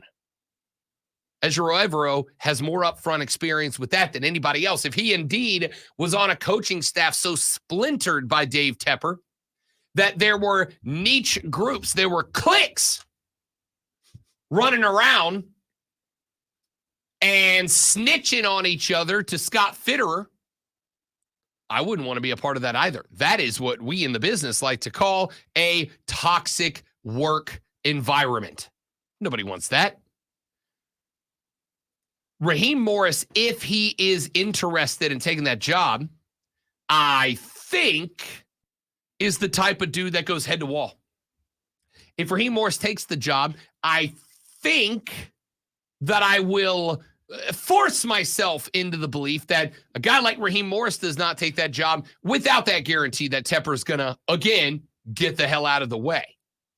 If he does, you got a chance. But the fact that you bring in a guy who does two things. So number one, he is a genuine leader of the strength of your team. You play to your defense. He knows how to build one. And by the way, the majority of the time he has been a defensive coach. Great one. He was a defensive backs coach. That's the one weak spot on the defense that needs to be fixed up. He can do that. The second thing you're going to get out of Raheem Morris, he loves a power football style. You saw that back in Tampa with his head coaching days.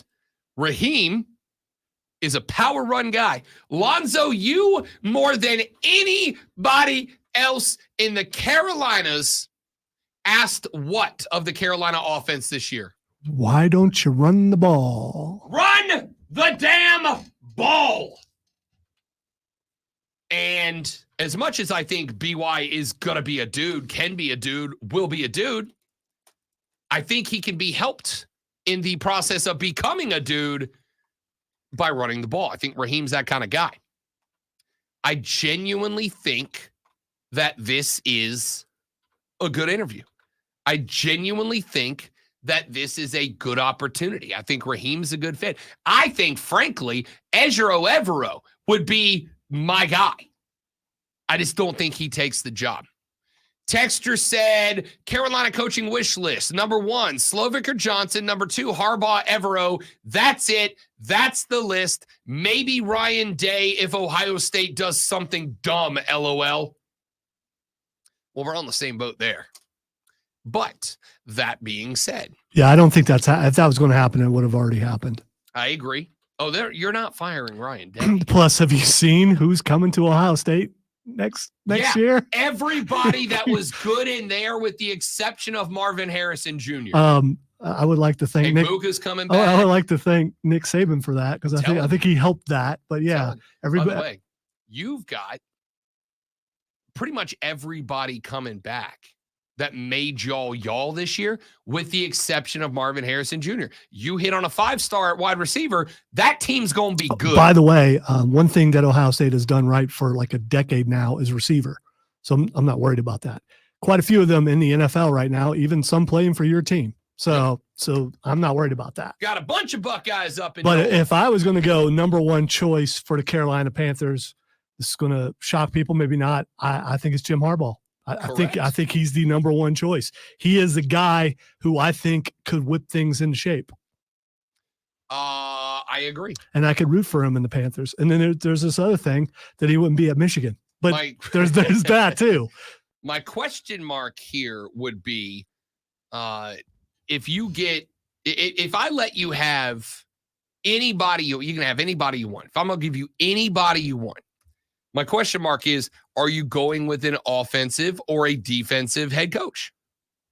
And I think for me, as much as I want an offensive head coach to get it right in Carolina, I think I'd rather end up with a defensive head coach to play to the strength with a great offensive coordinator. Thomas Brown wasn't that guy. You said if I could have anybody I wanted in Carolina, I would want Andy Reid. But I mean, that's not happening. Of the candidates listed. I'm still going to go with Jim Harbaugh. He's a proven winner in the NFL.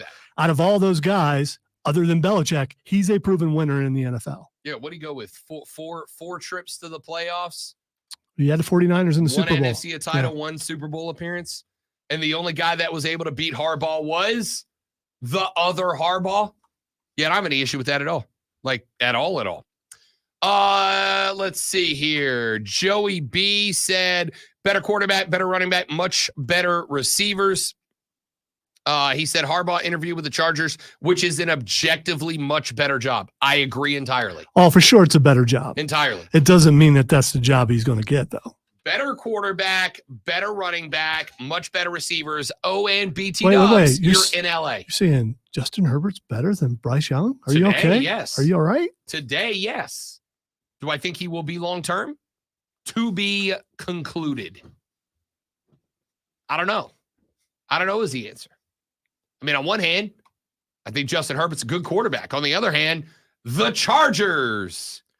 Justin Herbert is the guy every year. I thought Josh Allen was the guy. Every year. Yeah. Well, Make up your mind. Who's the guy every year? East Coast, West Coast, man. You can't have one guy for the entire country. It's a big country. That's what the guy means. If it's not the guy, then it's those guys. Yeah, but they're not the guy. Or these guys. Yeah, there we go. Okay. All right. I agree. If Harbaugh's coming back to the show, he's not coming to Carolina. Okay? He's just not.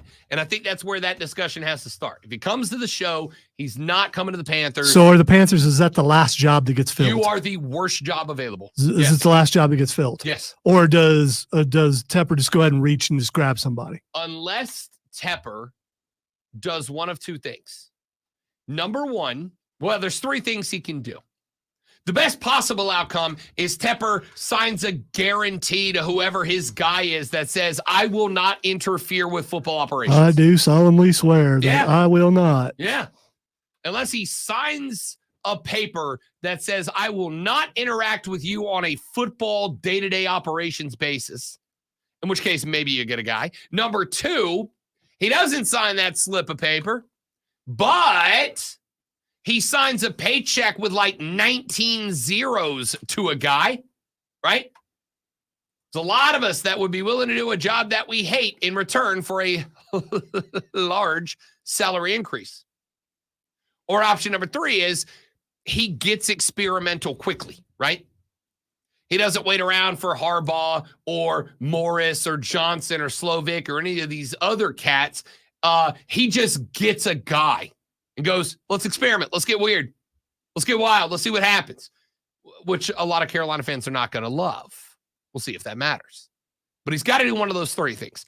The reality is, the painful, ugly reality is that with the Patriots' job filled by Gerard Mayo, the Carolina Panthers are the worst available head coaching job right now. Guys like Ben Johnson have options. They have options. They're not desperate. And so when you're the worst available job, you basically wait for all these guys to take jobs, and then you go, who's best of the rest? And that's the guy you end up hiring. And I don't know what that spot is. I'm going to say to Carolina what I said earlier to the ATL. If you hire Bill Belichick, I said this earlier about Dan Quinn. Okay? I'm going to say it about Dan Quinn, and I'm going to say it about this guy too. Hey, Dan Quinn took care of that, though. Shane might have. You don't have to worry about that. Yeah, you know what? He's a Vegas favorite to become Dallas's head coach. Please do it. Please do it. Really? Please do it. I said about Dan Quinn, and I'll say it about Hoodie. If the Carolina Panthers hire Dan Quinn or Bill Belichick, I will be openly hostile against that team next year. I will root for that team to fail, and I will root for Bryce Young to be sent out of town so that he can go somewhere and Baker Mayfield himself into the hearts and minds of Panther fans. Way to fix the scenario. You obviously put some thought into that. You're damn right I have. 100%.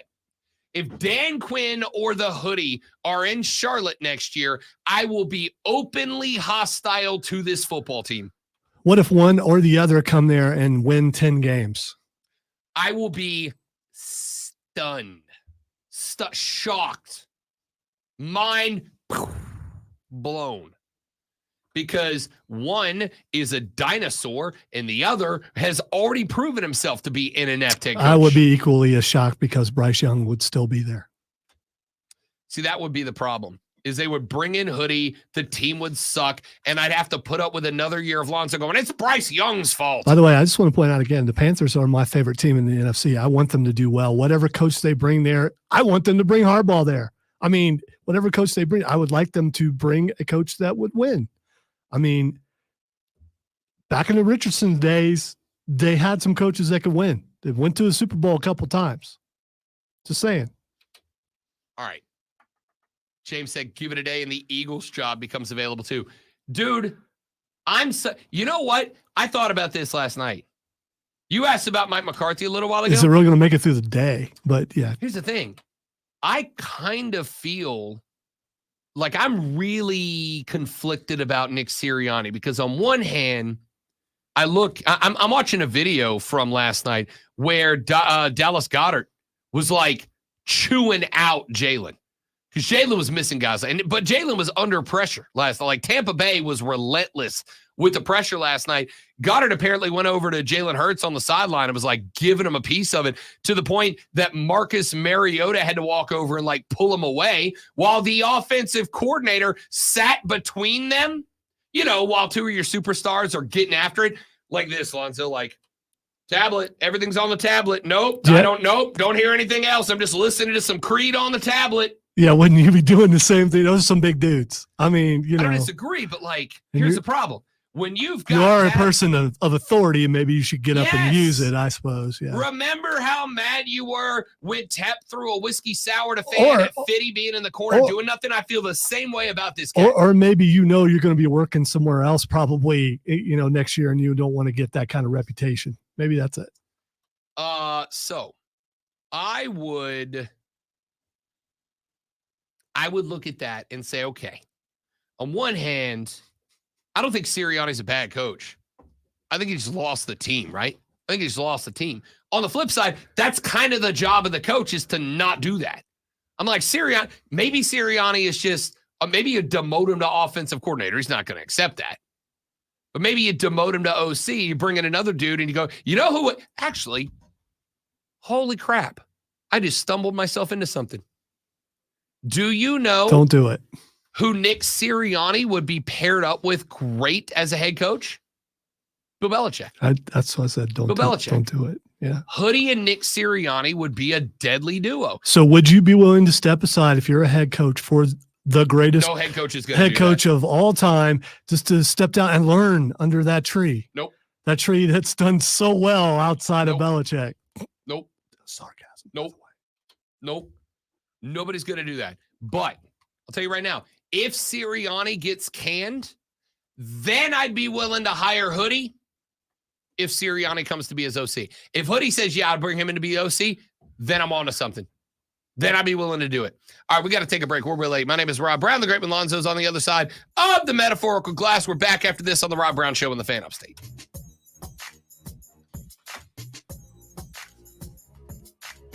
I don't know. I don't know that I'd take Sirianni because he decided to go with Jalen Hurts as the guy instead of using a running game. And when the running game went bye-bye, so did Philly. You're not wrong, but Because I do believe that he was on Cam Newton's game manager list talking about Jalen Hurts. by the way, And I do believe Cam was right. look at Cam's list now.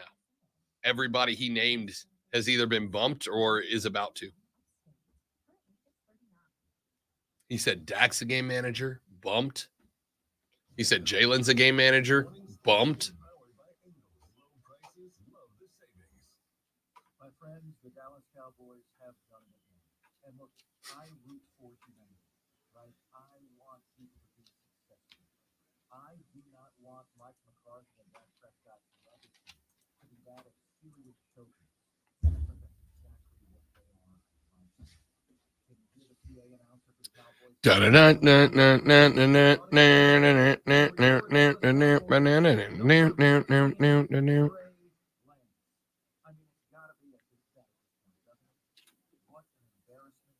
What a disgrace.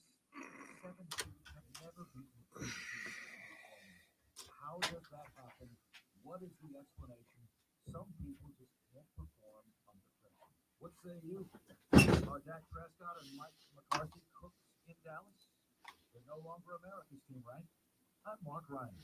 Signs with Mark Ryan, 3 to 7 p.m. today on the Fan Upstate. 97.7 FM Greenville, 97.1 FM Spartanburg, and on the Odyssey app. Ingles Markets is proud to sponsor the Mark Ryan Sports Spin. From the playing fields to the stands to your own living room, Ingles Markets has everything you need to fuel your athlete and satisfy all the hungry fans in your life. Ingles, low prices, love the savings. EasyCater presents We've Got Your Back. Help savers. So I ordered food on EasyCater for a meeting with a new client in Jackson. On my way to the airport, it hits me. The client is actually in Jacksonville. So I call EasyCater. Nina picks up right away. She called me right back and said, you're all set. Jackson, EasyCater has your back with 24/7 support. Order at EasyCater.com and go. We got your back. Discover, this is Daniela. Hi, it's Jennifer Coolidge. I just want to thank you for making me feel so special. I earned cash back on debit for my dinner party groceries. That's great. But with Discover Cashback Debit, we give everyone cash back on everyday purchases. Anything else I can help you with? Do you like asparagus and mushroom sorbet? I've got leftovers. Introducing Discover Cashback Debit, a checking account with cashback. It pays to Discover. Eligibility and terms at discover.com/cashback debit. Discover Bank, member FDIC.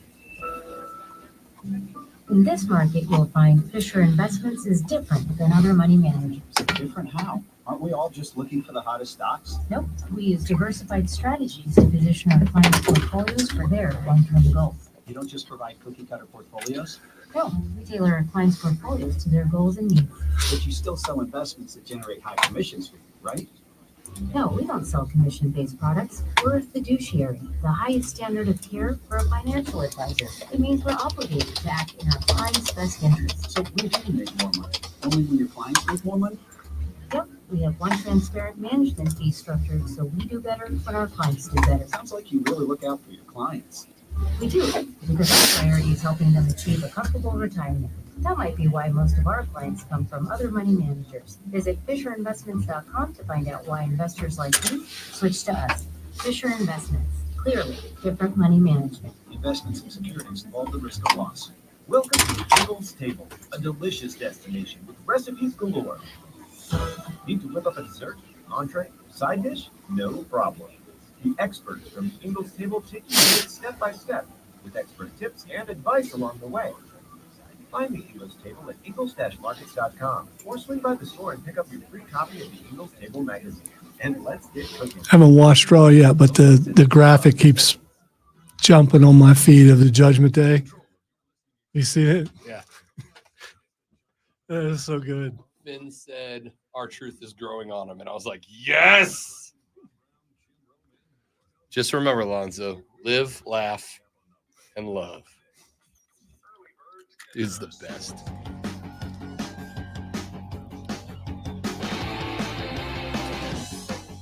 The Rob Brown Show carries on. It is the Fan Upstate, ladies and gentlemen. I have told you guys that in the new age of collegiate football, you have to recruit 3 times. You have to recruit, number 1, kids out of high school coming to your program. You have to recruit, second, kids out of the portal to come to your school. And you have to recruit, third, kids at your school to stay at your school. This is becoming more and more obvious year by year. And there are some coaches who are really impressive in the way they're doing it. Ryan Day's on that list, recruiting kids to stay at his school. You have not heard, at least that I am aware of off the top of my head, of any major names leaving Ohio State via the portal. You have, however, heard a number of guys who are draft eligible deciding to stay. Ryan Day is getting guys to stay in his program for an extra season or 2, and that team is going to be in the playoffs next year. There are other guys who are excelling in other spots. For instance, Mike Norvell. Florida State was in the mix this year because of the transfer portal. Keon Coleman, Johnny Wilson, Trey Benson, Jordan Travis, all transfer portal guys. Well, we told you this story last week that Florida State got hammered for utilizing the NIL as an inducement to come play football at Florida State. There are some disgruntled folks in Tallahassee saying that that is not what happened and that it was twisted by the NCAA in order to bring the hammer down on a school which had, frankly, been causing them a lot of problems. I think it probably did happen. I also think it probably has happened at a bunch of schools. Again, as I have said, somebody shine a light on it and the hammer should come down. It did on Florida State. I don't have an issue with it at all. I don't even have an issue with the fact that, at least to me, it seems like it was a setup. A kid from Georgia goes in the portal. He comes down to Tallahassee. He has a meet and greet. He's driven around illegally by a member of the coaching staff. The day after he leaves Tallahassee, he's right back with the Georgia Bulldogs, and he's got all this fresh information. I don't even care that it's a setup. I don't. I think the timing is interesting. I don't care if you say I'm wearing a tinfoil cap. And again, I do not care if it was a setup. Not at all. I don't. So, with that being said, as I said to Shane Beamer, as I said to Dabo Sweeney, when you accuse people, you either put evidence on the table, you either bring it to light, or I dismiss it. Like a court of law. If you accuse someone of a crime and they go to a trial, you have to put evidence on the table that proves they did what they did. Otherwise, that case is dismissed. Nope. That's what happened. Florida State took the hammer. That being said, Mike Norvell was reportedly a high-interest candidate for the University of Alabama to replace Nick Saban. And then Mike Norvell decided, no, I'm good. I'm going to stay in Tallahassee. And since then, Mike Norvell has now taken multiple, I believe 5 Alabama players out of the transfer portal. And oh, by the way, there is a 5-star wide receiver Alabama commit who will be visiting Tallahassee this weekend.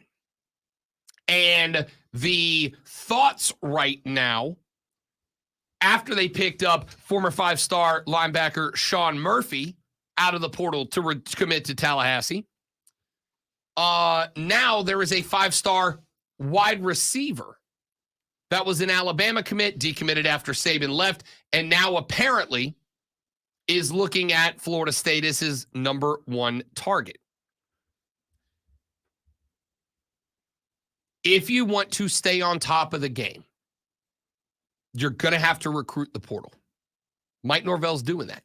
Now, there will likely come a time where guys that guys that recruit heavy out of the portal, like Norvell is doing right now, are going to have a team that bust, right? They're going to bring in a bunch of portal guys. The chemistry's not going to be there. They're not going to get on the same page. And in the land of college football, while it is changing, because it used to be if you wanted to get into the dance, you had to be undefeated or at the most a 1-loss football team. I was gonna ask you why you would go to Florida State since it's been proven you can't go to a national championship game. But things are different this year. Correct. Because now with a 12-team playoff, they're 12, yes. If there were 12 this year, Florida State's dancing. Now, they might have had to have hosted a first-round game and not caught a first-round bye, but they would have had a shot at the dance. They will have that next year.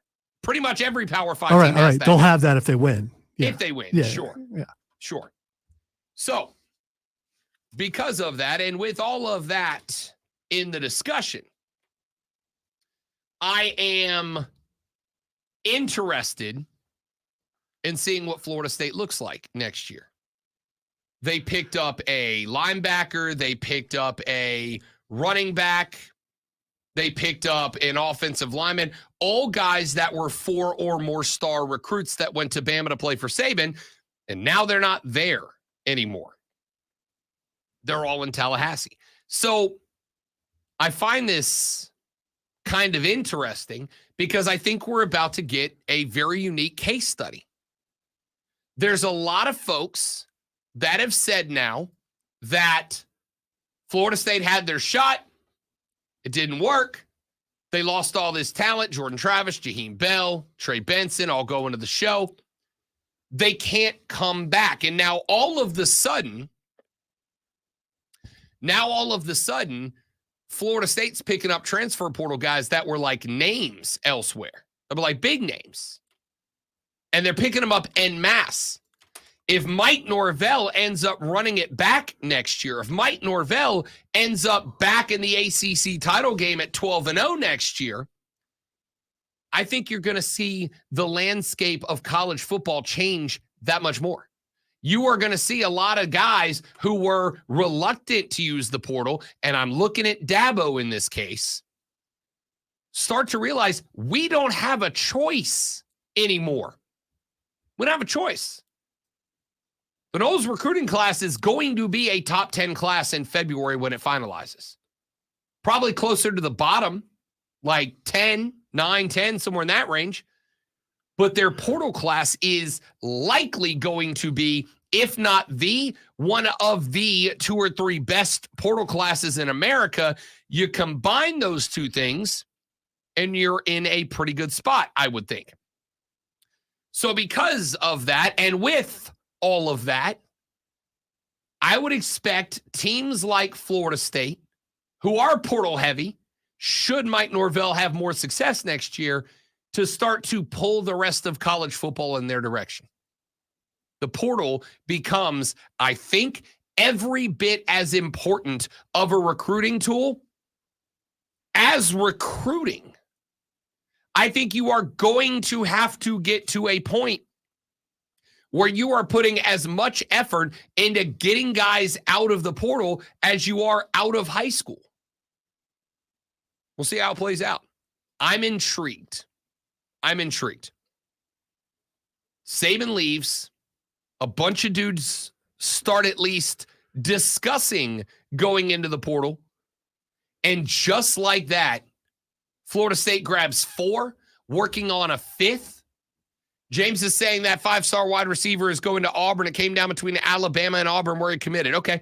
Again, one of the reasons that I hesitate talking about recruiting is because I just think it's remarkably difficult to follow with the amount of different reports you have coming out. But hey, it is what it is.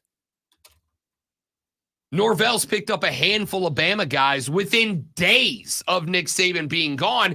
And just like it is with recruiting, when you get some dudes that are dudes, the rich get richer. You know what a great way to recruit a 5-star kid is? Have another 5-star kid help you, right? It's much easier to get a 5-star receiver when you've got a 5-star quarterback on the phone going, hey, bro, me and you and me, we're going to run this conference. We're going to run this league, right? It's much easier that way. And so when Norvell gets a Bama guy in, that Bama guy is going to be on the horn with other Bama guys going, hey, man, I'm in Tallahassee, and this is awesome, dude. You should come here. So far, that's worked. Working the portal is going to become a massive, it already is. But I think working the portal is going to become as important to a college football program as high school recruiting is. I think it might already be there. But if a guy like Norvell has success again next year, like he did this year, you'll go ahead and start seeing that philosophy change. All right, let's take a break. When we come back here in just a minute, got a few more stories I want to hit on, and then we will head to what the X is going on, and then we will head into our beautiful Tuesday afternoon. Scattered showers. They're scattered. All right. Scattered all over the damn upstate. Back after this on the Rob Brown Show on the Fan Upstate.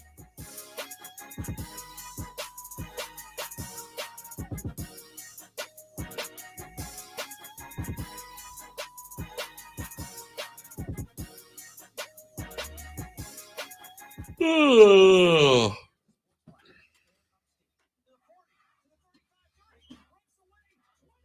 I'm going to have to accept the reality that I can only watch the first half of night games now.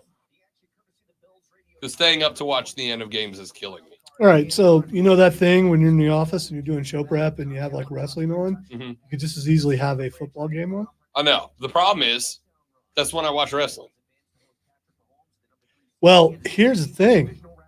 Pretty soon that will be solved for you because football will be over. Yep. Then you can worry about this next year. Yeah, then I'll be switching to basketball and baseball soon.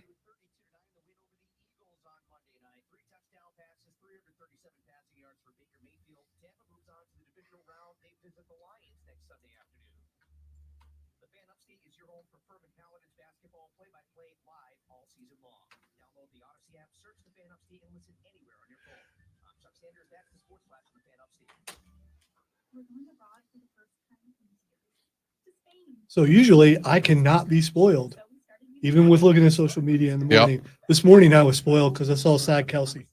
Sad Kelsey. I saw sad Jason Kelsey, and I knew they lost. But going to bed at halftime, I pretty much knew they were going to lose.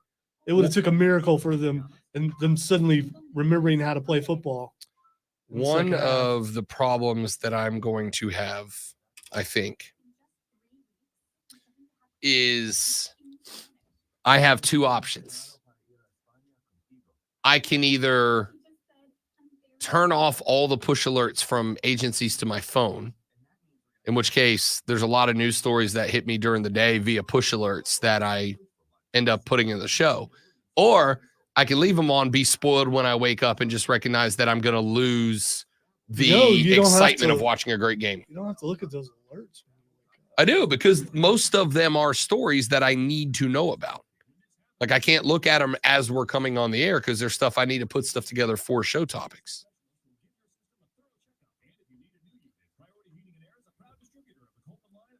You've been given many options. You just don't want to take any of them. They're not good options. Okay, all right, fine. There is no perfect option. I know. Other than us moving time slots again. You want to go back to 9 to noon? Yeah, let's do that. This whole thing, it was fun. We proved it. Let's just go back.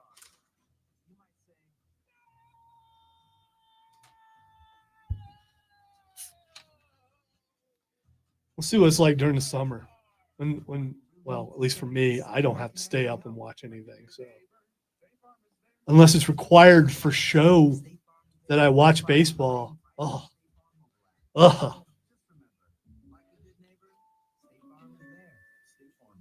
I think out of all the sports that you can watch in like 15 speed, baseball would be the one.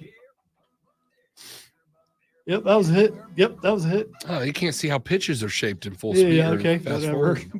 Neither can umpires. That's half the game. Neither can umpires, so I'm good. Probably still call pitches better than Angel Hernandez.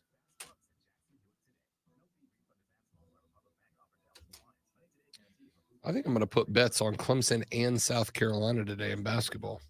Feeling frisky. Uh-oh.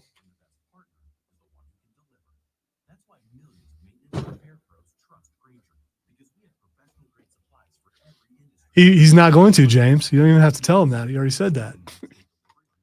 We'll cut into wrestling time. That's dedication right there. That's what that is.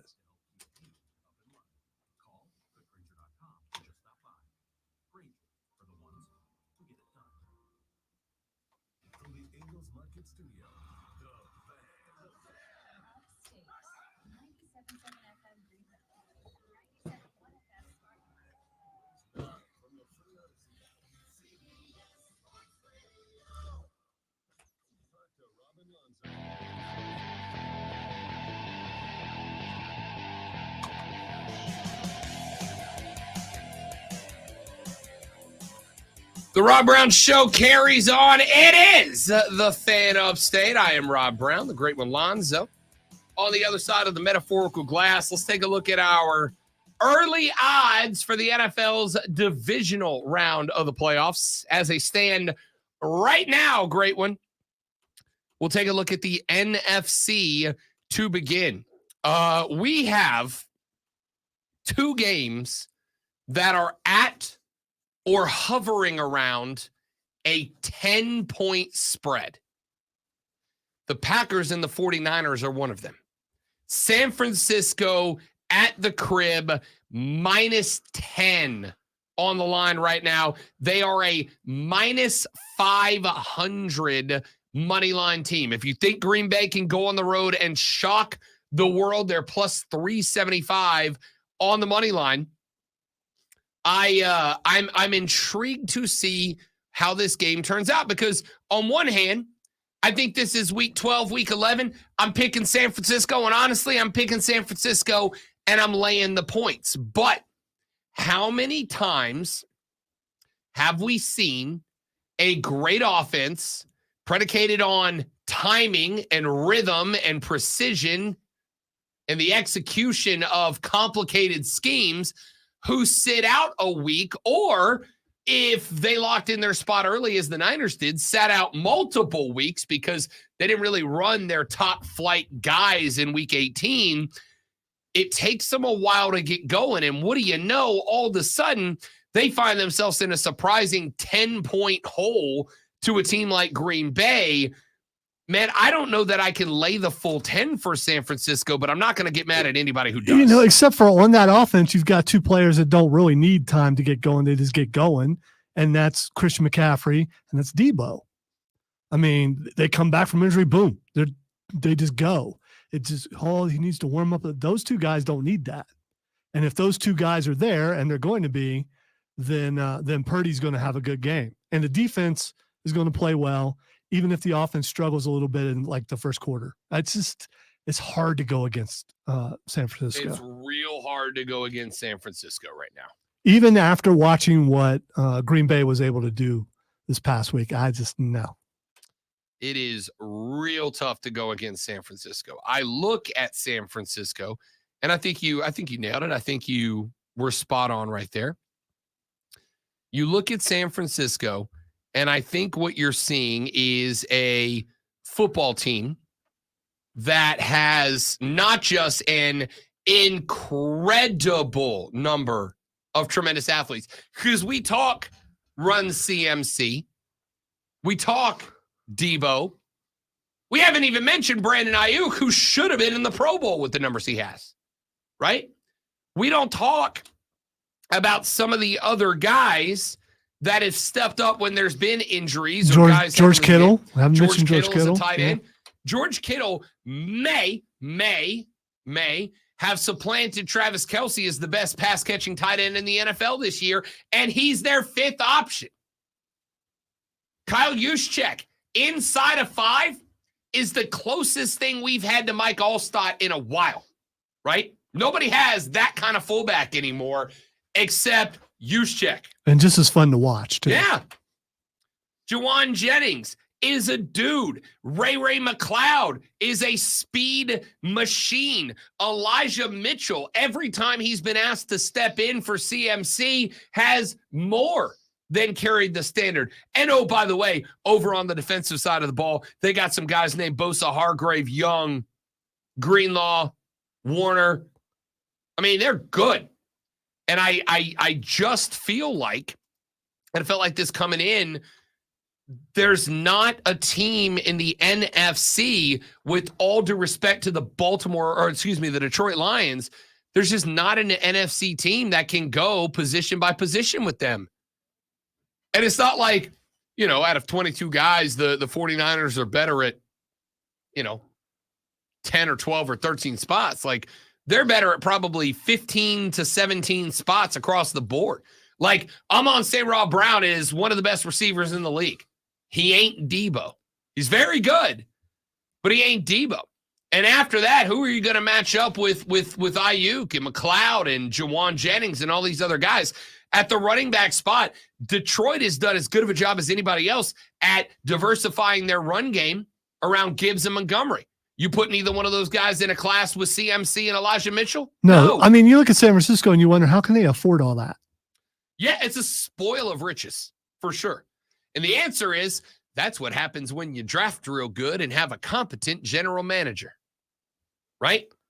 And you have some lame guy in Carolina willing to trade you CMC. Yeah. Worked out just fine for the boys in red and gold, didn't it? Then over in the AFC side, 9.5-point favorites of the Baltimore Ravens over the Texans.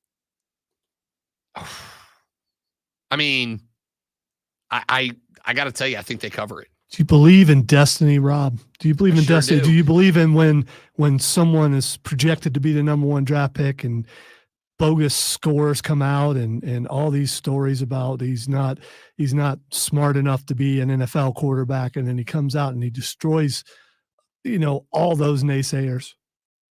I'm not saying that Houston's going to beat Baltimore. God, good thing. I'm leaning that way. But it is not going to be a blowout. I think it is, and I'll tell you why I think it is. I like the Texans' defense led by D'Amico Ryans, their head coach. I'm a big fan. I think they've got a lot of talent. They have not played a Baltimore lately. I will believe in Baltimore winning a playoff game when I see it. That's fair. It's fair. They're going to this weekend. You know who else had the team and they were ready and there's no way they're going to lose? That would be the Dallas Cowboys. I did not for a second feel that the Cowboys were in an unlosable situation this weekend. I like the Texans. There is 100% a part of me pulling for CJ Stroud. Lamar Jackson is him right now. He is him. He is him who cannot win a playoff game. You're right. About to find out. Hey, we should do that thing that we do to end shows. And now, the Rob Brown Show presents Twitter. What the? All right, time to ask Rob what the X is going on. The first thing that's Xing, is Hulk Hogan. Brother.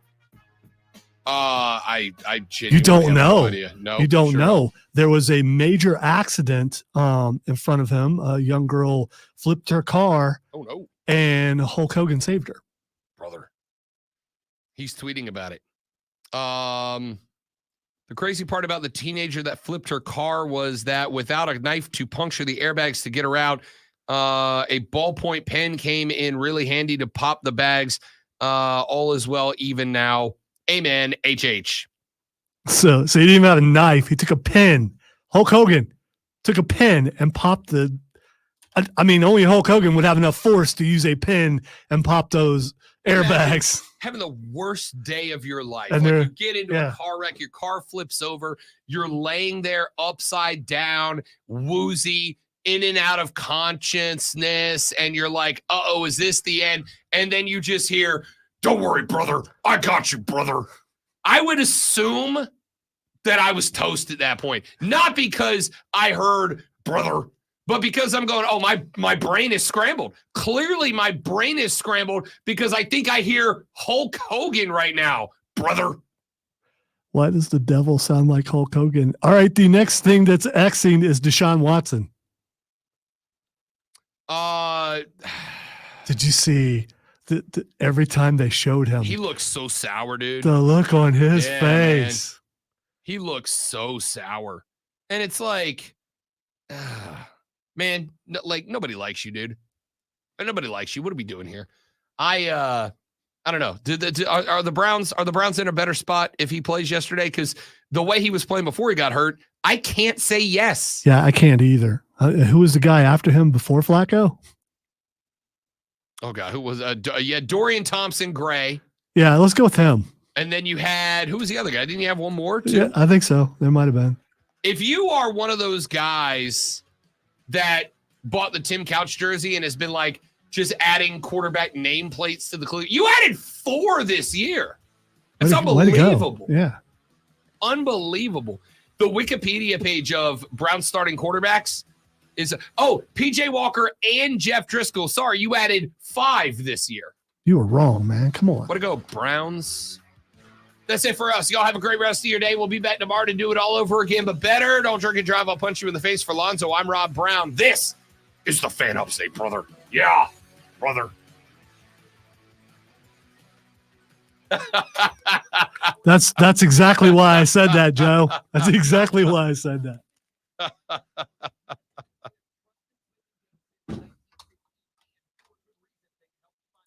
Joey B, did you get your sleep schedule fixed after this weekend, pal? Because I did not.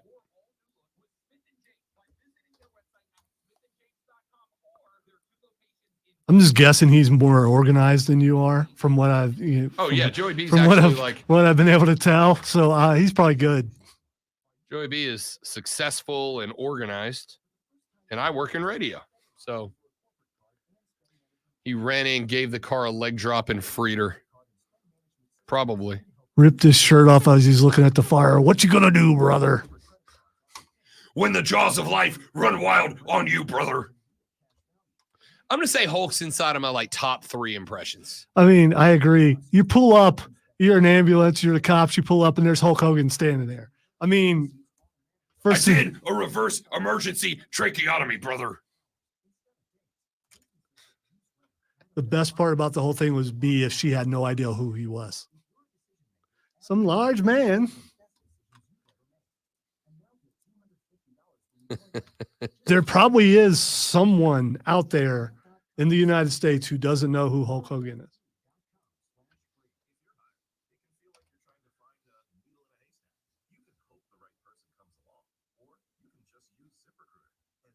Yeah, he definitely was posing as the car is burning in the background. Yeah. Do you think he carried the girl around on his shoulder like Miss Elizabeth while the cops were showing up? Also, by the way, is there anyone who thinks that Hulk Hogan wasn't the heel in the Mega Powers breakup storyline? Oh, for sure he was He the was heel. the bad guy. Yeah, he was. Like, I don't know how people are wrong about that.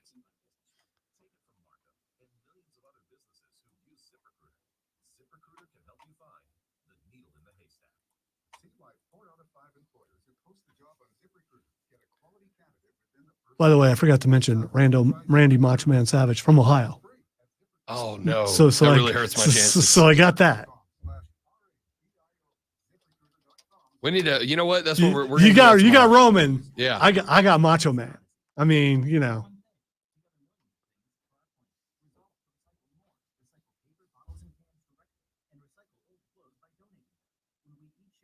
Columbus, Ohio.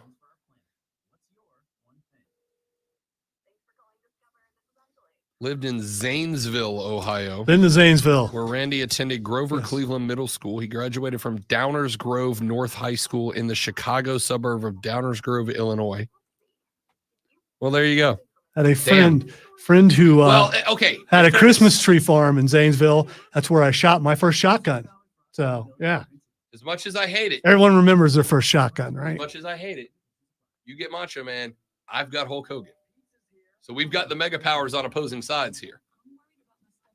So Hogan was from California. I mean, I'm going to claim as is he's lived in Florida for 100 years. Yeah, but are we going born in? Yeah, born. That was the whole point. Born. All right. Yeah. I'm gonna run down the list of some of my tops. I got Brutus Beefcake, The Big Show. No, he was born in Aiken. Wikipedia has him from Florida. He was born in Aiken. Oh, that's right. All right, so we got to be born in. Son of a gun. This makes my life tougher.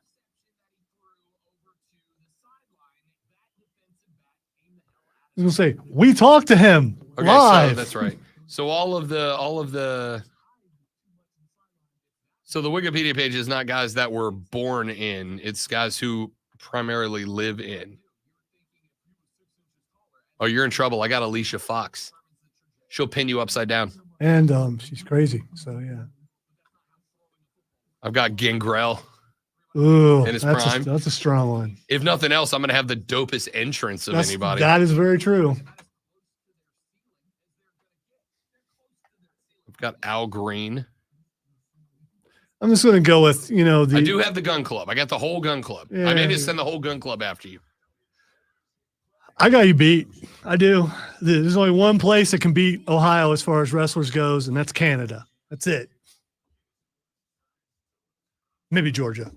Georgia probably has them. Hulk Hogan was born in Augusta, Georgia. That's why I said maybe Georgia. My question mark is, if a guy was like born in Georgia, so Hulk Hogan was born in Georgia, but he moved to Florida when he was 1. We count that as Florida, right? No, it's where you were born at. But he didn't live there. He was there less than a year. Where were you born, Rob? I was born in New Orleans, Louisiana, baby. And where do you say you're born? Who you were born at? I was born in New Orleans, Louisiana. Thank you. That's where I was born. Exactly. I got Austin Idol. Wow. I got JC Jane. Okay. All right. I don't mind if I do. If you're into, loose characters.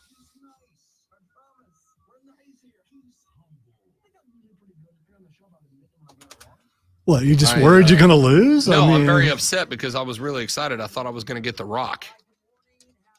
But I don't. I'm going to go ahead and end it right now. I got Kelly Kelly.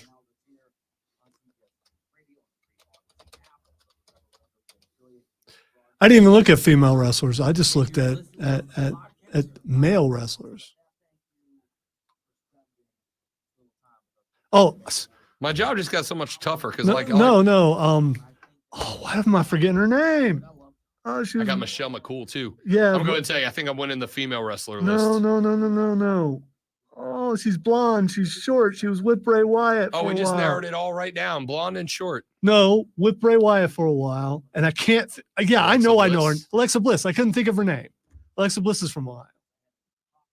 Oh, I have Titus O'Neil. Titus World Slide. Oh, if this guy's here, he's making the team. Nope, he's from Virginia. I have CJ Perry. My female. No, man, she's from Russia. She's not from. No, that was that chick Lana.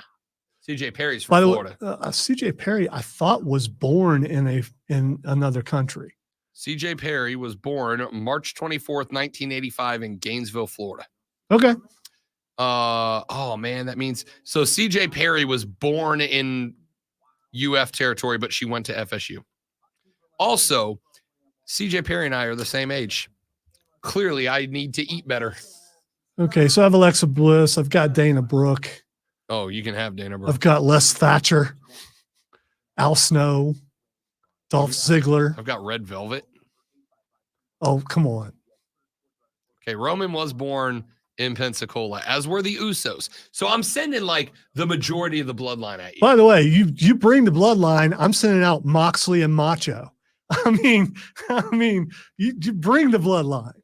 I really am mad I don't get to claim Hulk Hogan for this. And I was throwing the Miz and just for crazy, Brian Pillman. I get Terry Runnels too. Okay. You've got a lot of the women. I get Tino Sabatelli. It's over for you. Ooh.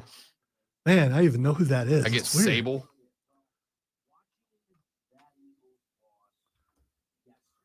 Yeah, I feel like you're going to get me on the dude's side. I feel like I'm going to get you on the lady side. Yeah, so far as women, yeah. You know who I get? Bray Wyatt.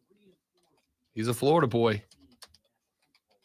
That means you also get Bo Dallas, probably. I believe. I like that we've been on the stream an extra 8 minutes just talking about wrestlers. All right, I'm going to work. Y'all have a lovely day. Yeah, but I have stuff. Wrestling people are still on there, so I don't know what we're speaking to our people. To kill on Nitro. I don't remember. Yes, Michael P.S. Hayes. I think I'm subscribing to P.S. Hayes as my team valet. Everybody, I think we should get 5 plus a team valet. I think Michael Hayes is pretty good choice for that. I could have swore that I get Fallon Henry. Okay. Henley. And Brooke Hogan. Why did I think Bobby Heenan was from Ohio? I'm willing to look that up. If Bobby the Brain's from Ohio, I am taking back my +1 manager role. No, he's from Illinois. Okay. All right. Yes. I knew it was Midwest. I was going to say maybe it's Jimmy Hart, but I think Jimmy Hart might be Florida. So did Ava Range just Ava now? Yes. Well, she's on my team. She's not really wrestling. She's kind of like the Half-assed the liaison. Yeah. Yeah. I got Mike Awesome. I liked Mike Awesome back in the day. He was awesome. I got Big Swole on the lady team. Oh no. Her forehead alone is just, I mean, that's a big head.